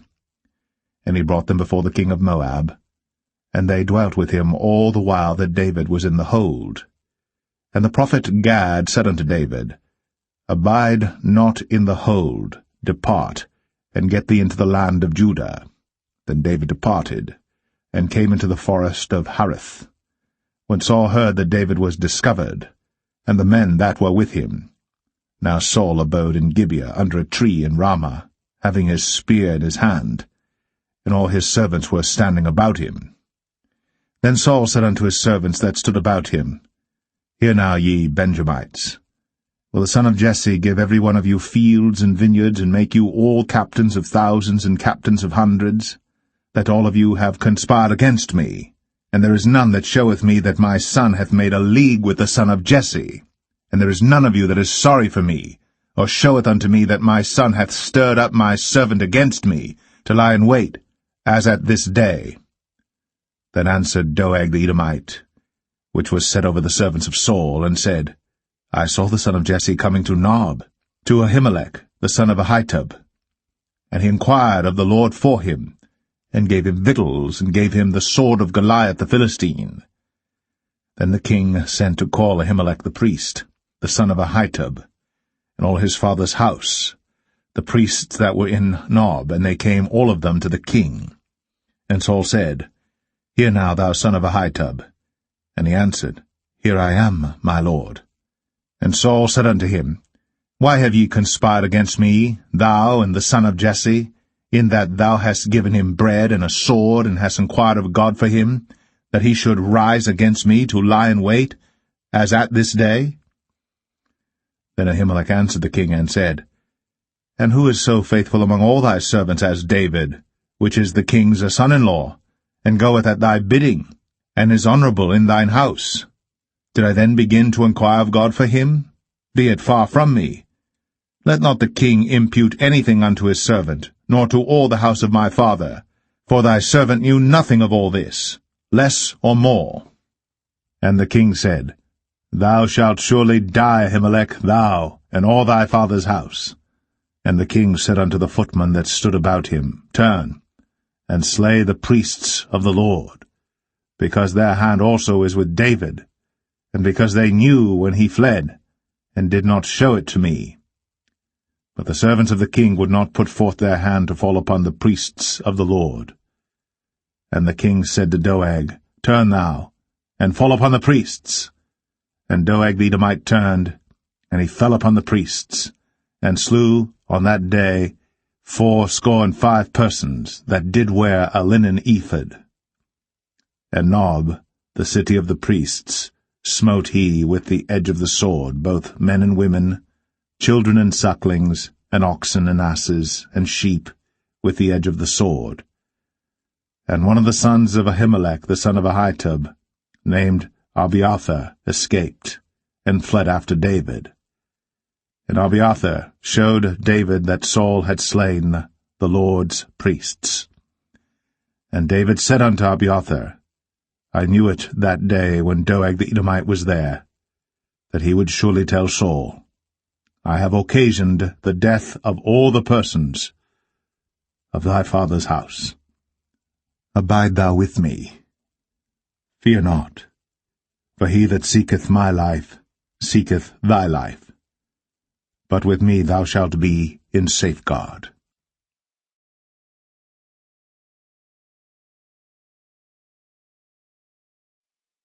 1 Samuel 23. Then they told David, saying, Behold, the Philistines fight against Keilah, and they rob the threshing floors. Therefore David inquired of the Lord, saying, Shall I go and smite these Philistines? And the Lord said unto David, Go, and smite the Philistines, and save Keilah. And David's men said unto him, Behold, we be afraid here in Judah. How much more then if we come to Keilah against the armies of the Philistines? Then David inquired of the Lord yet again. And the Lord answered him and said, Arise, go down to Keilah, for I will deliver the Philistines into thine hand. So David and his men went to Keilah, and fought with the Philistines, and brought away their cattle, and smote them with a great slaughter. So David saved the inhabitants of Keilah. And it came to pass, when Abiathar, the son of Ahimelech, fled to David to Keilah, that he came down with an ephod in his hand. And it was told Saul that David was come to Keilah. And Saul said, God hath delivered him into mine hand, for he is shut in, by entering into a town that hath gates and bars. And Saul called all the people together to war, to go down to Keilah, to besiege David and his men. And David knew that Saul secretly practiced mischief against him. And he said to Abiathar the priest, Bring hither the ephod.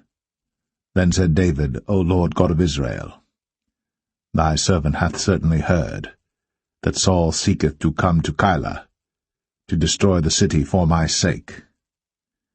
Will the men of Keilah deliver me up into his hand? Will Saul come down as thy servant hath heard? O Lord God of Israel, I beseech thee, tell thy servant. And the Lord said, he will come down. Then said David, Will the men of Keilah deliver me and my men into the hand of Saul? And the Lord said, They will deliver thee up. Then David and his men, which were about 600, arose, and departed out of Keilah, and went whithersoever they could go. And it was told Saul that David was escaped from Keilah, and he forbare to go forth. And David abode in the wilderness in strongholds, and remained in a mountain in the wilderness of Ziph. And Saul sought him every day, but God delivered him not into his hand. And David saw that Saul was come out to seek his life. And David was in the wilderness of Ziph in a wood.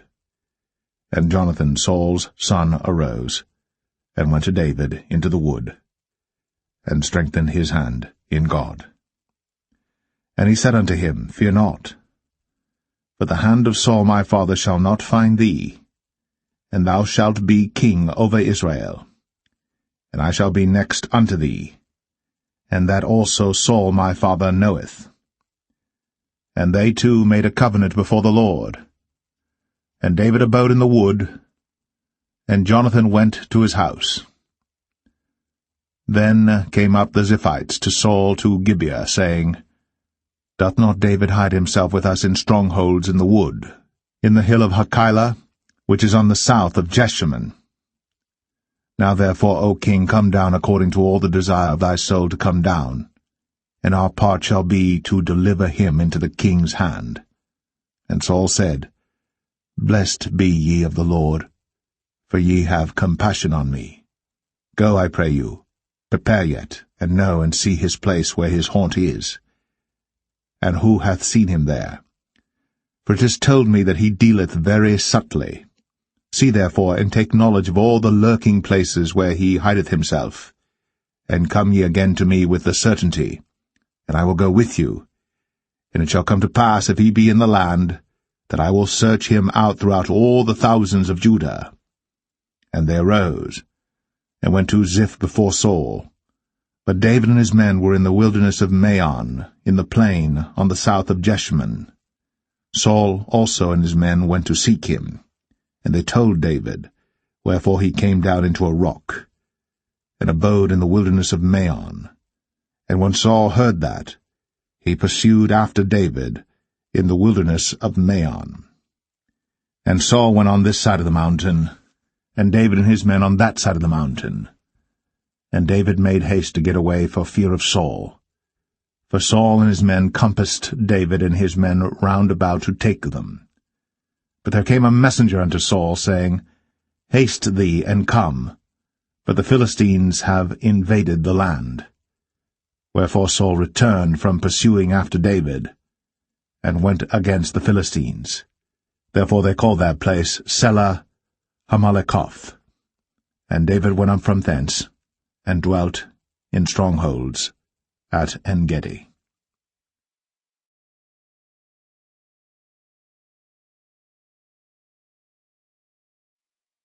1 Samuel 24.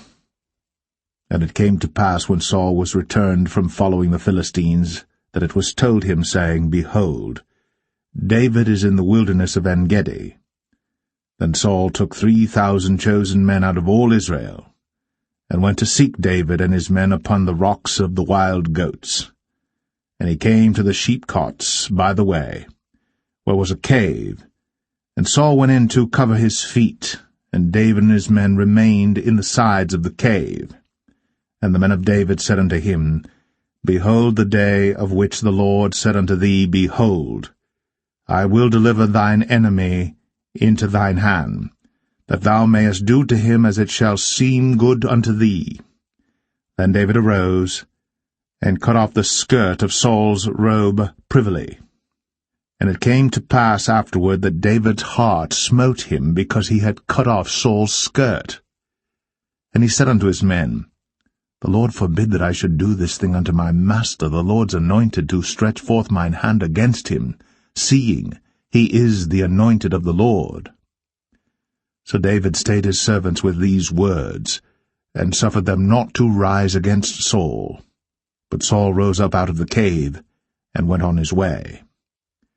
David also rose afterward and went out of the cave, and cried after Saul, saying, My lord the king!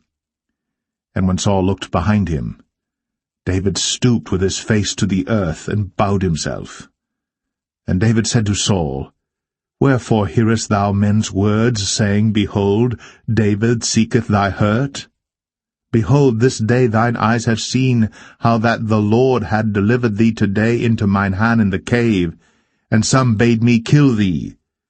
But mine eye spared thee, and I said, I will not put forth mine hand against my Lord, for he is the Lord's anointed. Moreover, my father, see the skirt of thy robe in my hand. For in that I cut off the skirt of thy robe, and killed thee not. Know thou, and see that there is neither evil, nor transgression in mine hand. And I have not sinned against thee. Yet thou huntest my soul to take it. The Lord judge between me and thee, and the Lord avenge me of thee, but mine hand shall not be upon thee.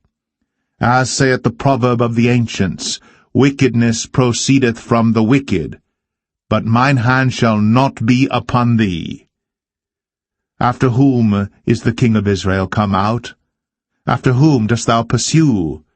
After a dead dog, after a flea? The Lord therefore be judge, and judge between me and thee, and see, and plead my cause, and deliver me out of thine hand. And it came to pass, when David had made an end of speaking these words unto Saul, that Saul said, Is this thy voice, my son David? And Saul lifted up his voice, and wept. And he said to David, Thou art more righteous than I, for thou hast rewarded me good, whereas I have rewarded thee evil. And thou hast shown this day how that thou hast dealt well with me, forasmuch as when the Lord had delivered me into thine hand, thou killedst me not. For if a man find his enemy, will he let him go well away? Wherefore the Lord reward thee good for that thou hast done unto me this day. And now behold, I know well that thou shalt surely be king, and that the kingdom of Israel shall be established in thine hand. Swear now therefore unto me by the Lord, that thou wilt not cut off my seed after me, and that thou wilt not destroy my name out of my father's house. And David sware unto Saul. And Saul went home, but David and his men gat them up unto the hold.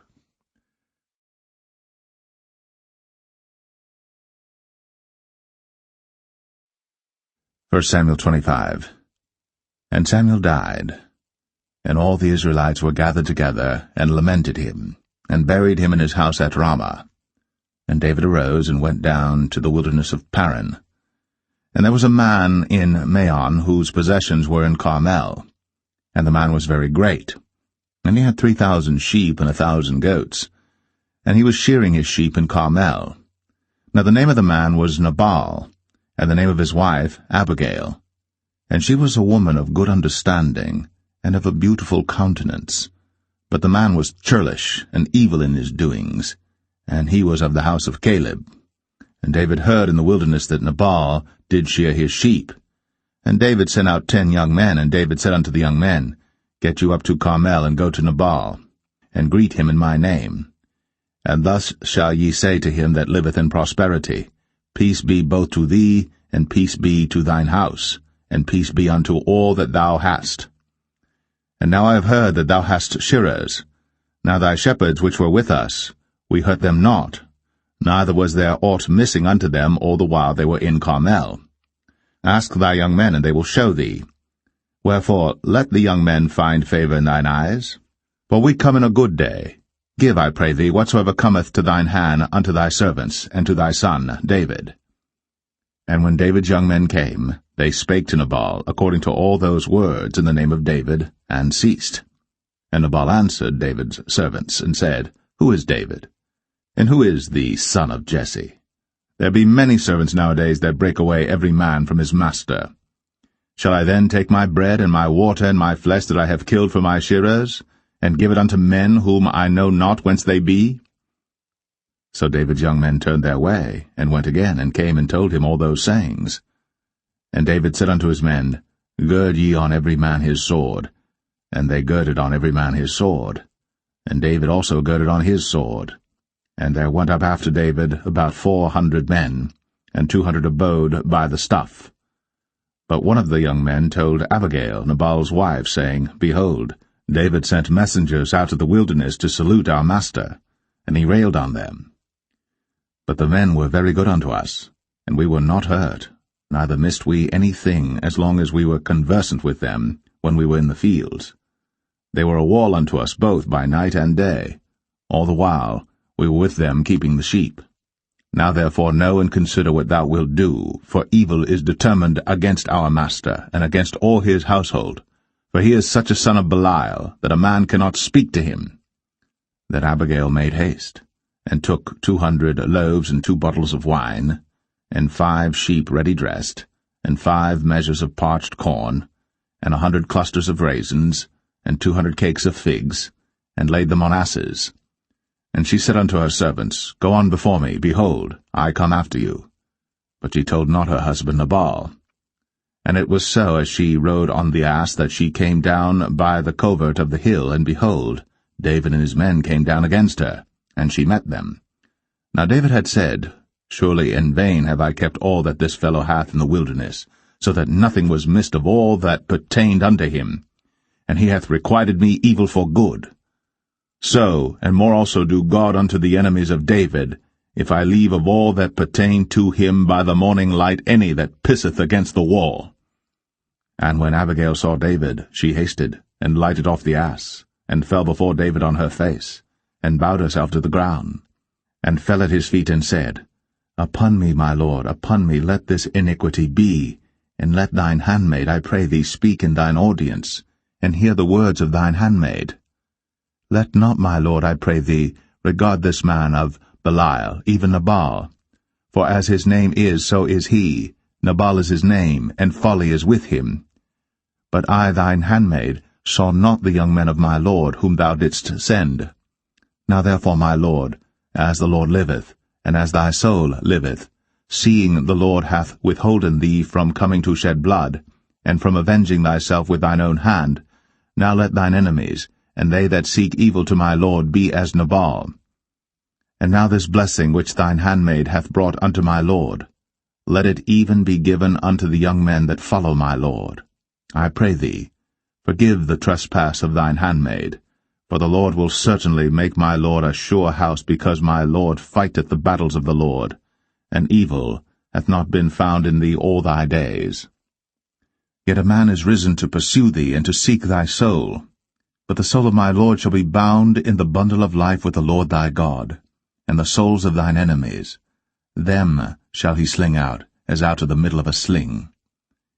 And it shall come to pass, when the Lord shall have done to my lord according to all the good that he hath spoken concerning thee, and shall have appointed thee ruler over Israel, that this shall be no grief unto thee, nor offense of heart unto my lord, either that thou hast shed blood causeless, or that my lord hath avenged himself.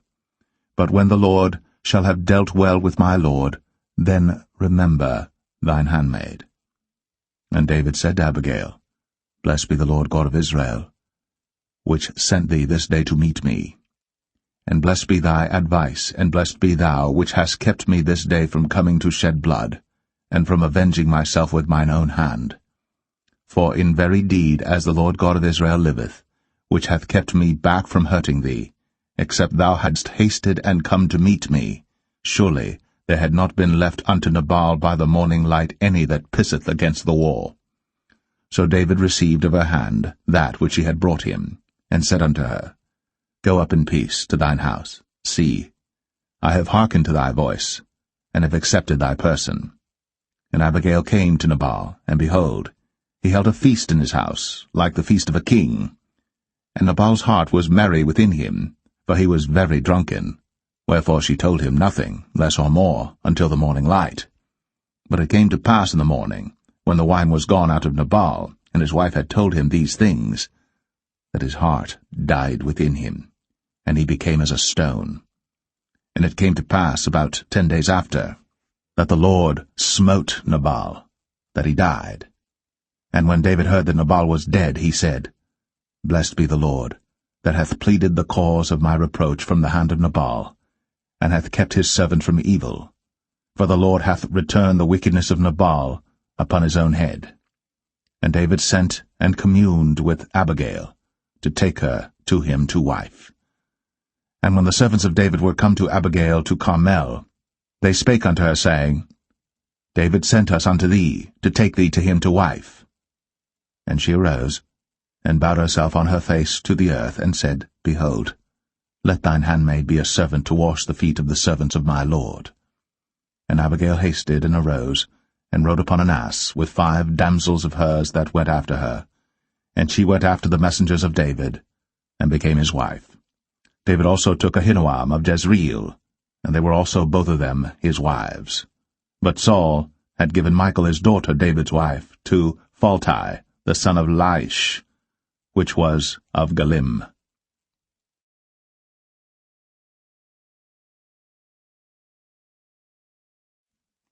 1 Samuel 26. And the Ziphites came unto Saul to Gibeah, saying, Doth not David hide himself in the hill of Hachilah, which is before Jeshimon? Then Saul arose, and went down to the wilderness of Ziph, having 3,000 chosen men of Israel with him to seek David in the wilderness of Ziph. And Saul pitched in the hill of Hachilah, which is before Jeshimon, by the way.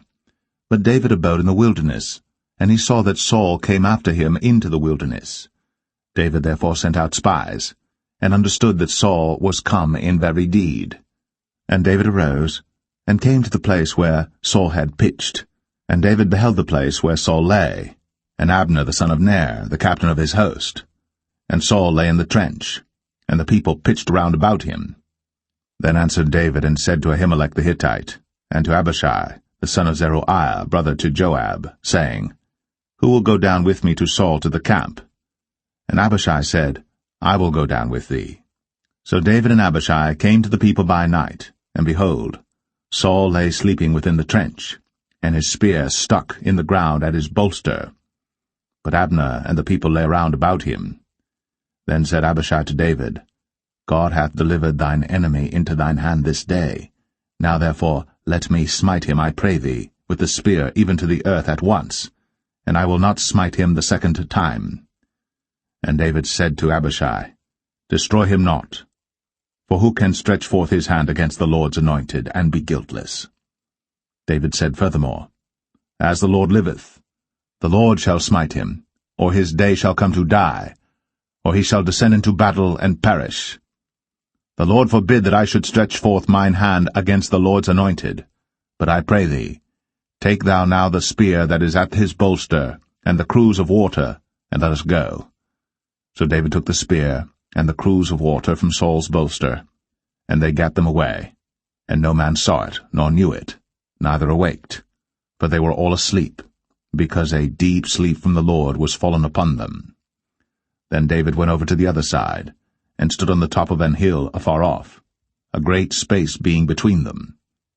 And David cried to the people, and to Abner the son of Ner, saying, Answerest thou not, Abner? Then Abner answered and said, Who art thou that criest to the king? And David said to Abner, Art not thou a valiant man? And who is like to thee in Israel? Wherefore then hast thou not kept thy lord the king? For there came one of the people in to destroy the king thy lord. This thing is not good that thou hast done. As the Lord liveth, ye are worthy to die, because ye have not kept your master the Lord's anointed. And now see where the king's spear is, and the cruse of water that was at his bolster. And Saul knew David's voice, and said, Is this thy voice, my son, David? And David said, It is my voice, my lord, O king. And he said, Wherefore doth my lord thus pursue after his servant? For what have I done, or what evil is in mine hand? Now therefore, I pray thee, let my lord the king hear the words of his servant. If the Lord have stirred thee up against me, let him accept an offering. But if they be the children of men, cursed be they before the Lord, for they have driven me out this day from abiding in the inheritance of the Lord, saying, Go serve other gods. Now therefore, let not my blood fall to the earth before the face of the Lord. For the king of Israel is come out to seek a flea, as when one doth hunt a partridge in the mountains. Then said Saul, I have sinned. Return, my son David. For I will no more do thee harm, because my soul was precious in thine eyes this day. Behold, I have played the fool, and have erred exceedingly. And David answered and said, Behold the king's spear, and let one of the young men come over and fetch it. The Lord render to every man his righteousness and his faithfulness. For the Lord delivered thee into my hand today. But I would not stretch forth mine hand against the Lord's anointed. And behold, as thy life was much set by this day in mine eyes, so let my life be much set by in the eyes of the Lord, and let him deliver me out of all tribulation. Then Saul said to David, Blessed be thou, my son David. Thou shalt both do great things, and also shalt still prevail. So David went on his way, and Saul returned to his place.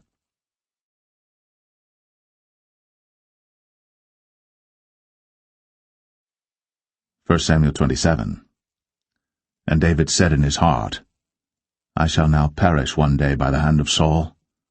There is nothing better for me than that I should speedily escape into the land of the Philistines, and Saul shall despair of me, to seek me any more in any coast of Israel. So shall I escape out of his hand. And David arose, and he passed over with the 600 men that were with him unto Achish, the son of Maoch, king of Gath. And David dwelt with Achish at Gath, he and his men, every man with his household, even David with his 2 wives, Ahinoam the Jezreelitess, and Abigail the Carmelitess, Nabal's wife. And it was told Saul that David was fled to Gath, and he sought no more again for him. And David said unto Achish, If I have now found grace in thine eyes, let them give me a place in some town in the country, that I may dwell there. For why should thy servant dwell in the royal city with thee? Then Achish gave him Ziklag that day. Wherefore Ziklag pertaineth unto the kings of Judah unto this day. And the time that David dwelt in the country of the Philistines was a full year and 4 months. And David and his men went up, and invaded the Geshurites, and the Gezrites, and the Amalekites. For those nations were of old the inhabitants of the land, as thou goest to Shur, even unto the land of Egypt. And David smote the land, and left neither man nor woman alive, and took away the sheep and the oxen, and the asses, and the camels, and the apparel, and returned and came to Achish. And Achish said, Whither have ye made a road today? And David said, Against the south of Judah, and against the south of the Jerahmeelites, and against the south of the Kenites. And David saved neither man nor woman alive, to bring tidings to Gath, saying, Lest they should tell on us, saying, So did David, and so will be his manner all the while he dwelleth in the country of the Philistines. And Achish believed David, saying, He hath made his people Israel utterly to abhor him. Therefore he shall be my servant for ever.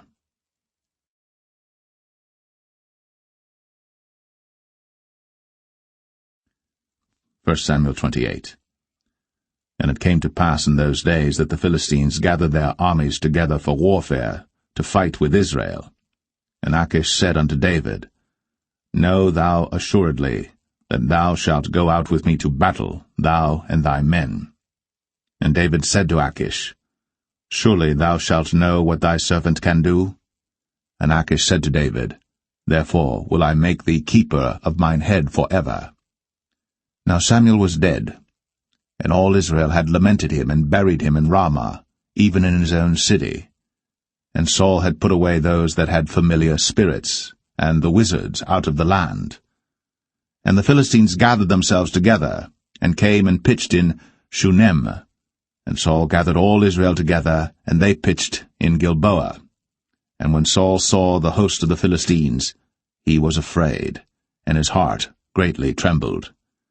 And when Saul inquired of the Lord answered him not, neither by dreams, nor by Urim, nor by prophets. Then said Saul unto his servants, Seek me a woman that hath a familiar spirit, that I may go to her, and inquire of her. And his servants said to him, Behold, there is a woman that hath a familiar spirit at Endor. And Saul disguised himself, and put on other raiment, and he went, and 2 men with him. And they came to the woman by night. And he said, I pray thee, divine unto me by the familiar spirit, and bring me him up, whom I shall name unto thee. And the woman said unto him, Behold, thou knowest what Saul hath done, how he hath cut off those that have familiar spirits and the wizards out of the land? Wherefore then layest thou a snare for my life, to cause me to die? And Saul sware to her by the Lord, saying, As the Lord liveth, there shall no punishment happen to thee for this thing. Then said the woman, Whom shall I bring up unto thee? And he said, Bring me up Samuel. And when the woman saw Samuel, she cried with a loud voice, and the woman spake to Saul, saying, Why hast thou deceived me, for thou art Saul? And the king said unto her, Be not afraid. For what sawest thou? And the woman said unto Saul, I saw gods ascending out of the earth. And he said unto her, What form is he of? And she said, An old man cometh up, and he is covered with a mantle. And Saul perceived that it was Samuel, and he stooped with his face to the ground, and bowed himself. And Samuel said to Saul, Why hast thou disquieted me to bring me up? And Saul answered, I am sore distressed, for the Philistines make war against me, and God is departed from me, and answereth me no more, neither by prophets nor by dreams. Therefore I have called thee, that thou mayest make known unto me what I shall do. Then said Samuel, Wherefore then dost thou ask of me, seeing the Lord is departed from thee, and is become thine enemy? And the Lord hath done to him as he spake by me. For the Lord hath rent the kingdom out of thine hand, and given it to thy neighbor, even to David, because thou obeyest not the voice of the Lord, nor executest his fierce wrath upon Amalek. Therefore hath the Lord done this thing unto thee this day. Moreover the Lord will also deliver Israel with thee into the hand of the Philistines, and tomorrow shalt thou and thy sons be with me. The Lord also shall deliver the host of Israel into the hand of the Philistines. Then Saul fell straightway all along on the earth, and was sore afraid because of the words of Samuel. And there was no strength in him, for he had eaten no bread all the day, nor all the night. And the woman came unto Saul, and saw that he was sore troubled, and said unto him, Behold, thine handmaid hath obeyed thy voice, and I have put my life in my hand, and have hearkened unto thy words which thou spakest unto me. Now therefore, I pray thee, hearken thou also unto the voice of thine handmaid, and let me set a morsel of bread before thee, and eat, that thou mayest have strength, when thou goest on thy way. But he refused, and said, I will not eat. But his servants, together with the woman, compelled him, and he hearkened unto their voice. So he arose from the earth, and sat upon the bed.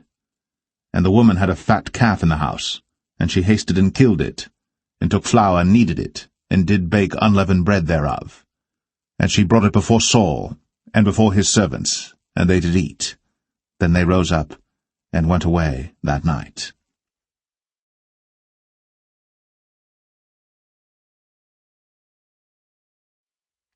1 Samuel 29. Now the Philistines gathered together all their armies to Aphek, and the Israelites pitched by a fountain which is in Jezreel. And the lords of the Philistines passed on by hundreds and by thousands, but David and his men passed on in the rearward with Achish. Then said the princes of the Philistines, What do these Hebrews here? And Achish said unto the princes of the Philistines, Is not this David the servant of Saul the king of Israel, which hath been with me these days, or these years? And I have found no fault in him since he fell unto me unto this day. And the princes of the Philistines were wroth with him.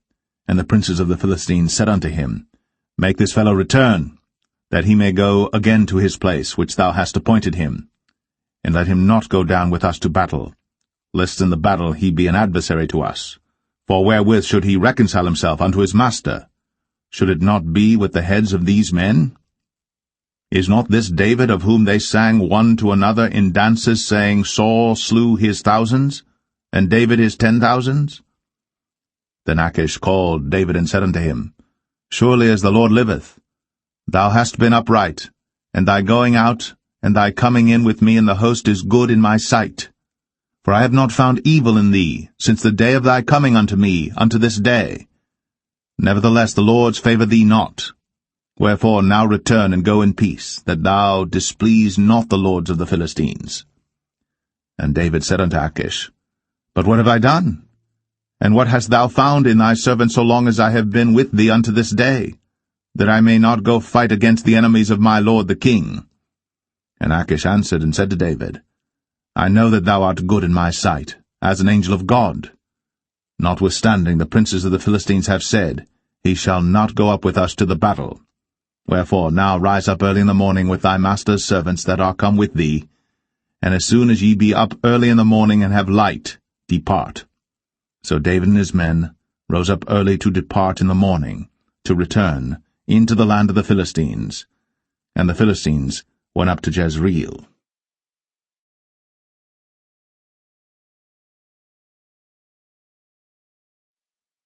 1 Samuel 30.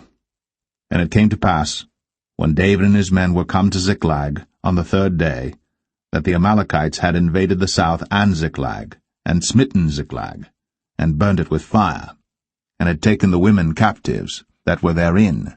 They slew not any, either great or small, but carried them away, and went on their way. So David and his men came to the city, and behold, it was burned with fire, and their wives and their sons and their daughters were taken captives. Then David and the people that were with him lifted up their voice and wept until they had no more power to weep. And David's 2 wives were taken captives, Ahinoam the Jezreelitess, and Abigail the wife of Nabal the Carmelite. And David was greatly distressed, for the people spake of stoning him, because the soul of all the people was grieved, every man for his sons and for his daughters. But David encouraged himself in the Lord his God. And David said to Abiathar the priest, Ahimelech's son, I pray thee, bring me hither the ephod. And Abiathar brought thither the ephod to David. And David inquired at the Lord, saying, Shall I pursue after this troop? Shall I overtake them? And he answered him, Pursue, for thou shalt surely overtake them, and without fail recover all. So David went, he and the 600 men that were with him, and came to the brook Besor, where those that were left behind stayed.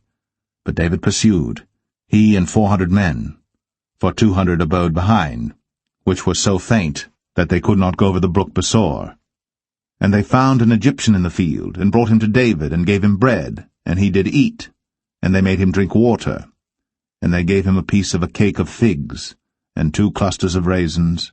And when he had eaten, his spirit came again to him, for he had eaten no bread nor drunk any water 3 days and 3 nights. And David said unto him, To whom belongest thou, and whence art thou? And he said, I am a young man of Egypt, servant to an Amalekite, and my master left me because 3 days agone I fell sick. We made an invasion upon the south of the Cherethites, and upon the coast which belongeth to Judah, and upon the south of Caleb, and we burned Ziklag with fire. And David said to him, Canst thou bring me down to this company? And he said, Swear unto me by God, that thou wilt neither kill me, nor deliver me into the hands of my master, and I will bring thee down to this company. And when he had brought him down, behold, they were spread abroad upon all the earth, eating and drinking and dancing, because of all the great spoil that they had taken out of the land of the Philistines, and out of the land of Judah. And David smote them from the twilight even unto the evening of the next day. And there escaped not a man of them, save 400 young men which rode upon camels and fled. And David recovered all that the Amalekites had carried away. And David rescued his 2 wives. And there was nothing lacking to them, neither small nor great, neither sons nor daughters, neither spoil nor anything that they had taken to them. David recovered all. And David took all the flocks and the herds, which they drave before those other cattle, and said, This is David's spoil. And David came to the 200 men, which were so faint that they could not follow David, whom they had made also to abide at the brook Besor. And they went forth to meet David, and to meet the people that were with him. And when David came near to the people, he saluted them. Then answered all the wicked men and men of Belial, of those that went with David, and said, Because they went not with us, we will not give them aught of the spoil that we have recovered, save to every man his wife and his children, that they may lead them away and depart. Then said David, Ye shall not do so, my brethren, with that which the Lord hath given us, who hath preserved us, and delivered the company that came against us into our hand. For who will hearken unto you in this matter? But as his part is that goeth down to the battle, so shall his part be that tarrieth by the stuff. They shall part alike. And it was so from that day forward that he made it a statute and an ordinance for Israel unto this day. And when David came to Ziklag, he sent of the spoil unto the elders of Judah, even to his friends, saying, Behold, a present for you of the spoil of the enemies of the Lord, to them which were in Bethel, and to them which were in South Ramoth, and to them which were in Jatir, and to them which were in Aroer, and to them which were in Siphmoth, and to them which were in Eshtemoa, and to them which were in Rakal, and to them which were in the cities of the Jerahmeelites, and to them which were in the cities of the Kenites, and to them which were in Hormah, and to them which were in Chor-Ashan, and to them which were in Athak, and to them which were in Hebron, and to all the places where David himself and his men were wont to haunt.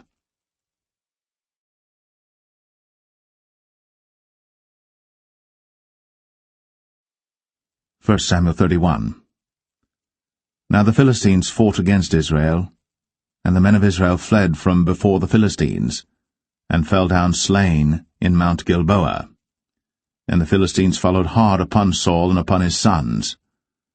And the Philistines slew Jonathan, and Abinadab, and Malchishua, Saul's sons.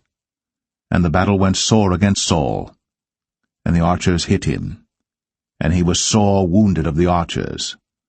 Then said Saul unto his armor-bearer, Draw thy sword, and thrust me through therewith, lest these uncircumcised come and thrust me through and abuse me. But his armor-bearer would not, for he was sore afraid. Therefore Saul took a sword, and fell upon it. And when his armor-bearer saw that Saul was dead, he fell likewise upon his sword, and died with him. So Saul died, and his 3 sons, and his armor-bearer, and all his men, that same day together. And when the men of Israel that were on the other side of the valley, and they that were on the other side, Jordan, saw that the men of Israel fled, and that Saul and his sons were dead, they forsook the cities and fled. And the Philistines came and dwelt in them. And it came to pass on the morrow, when the Philistines came to strip the slain, that they found Saul and his 3 sons fallen in Mount Gilboa. And they cut off his head, and stripped off his armor, and sent into the land of the Philistines round about to publish it in the house of their idols, and among the people.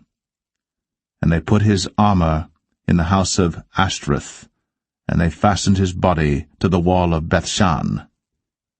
And when the inhabitants of Jabesh-Gilead heard of that which the Philistines had done to Saul, all the valiant men arose, and went all night, and took the body of Saul, and the bodies of his sons from the wall of Bethshan, and came to Jabesh, and burnt them there. And they took their bones, and buried them under a tree at Jabesh, and fasted 7 days.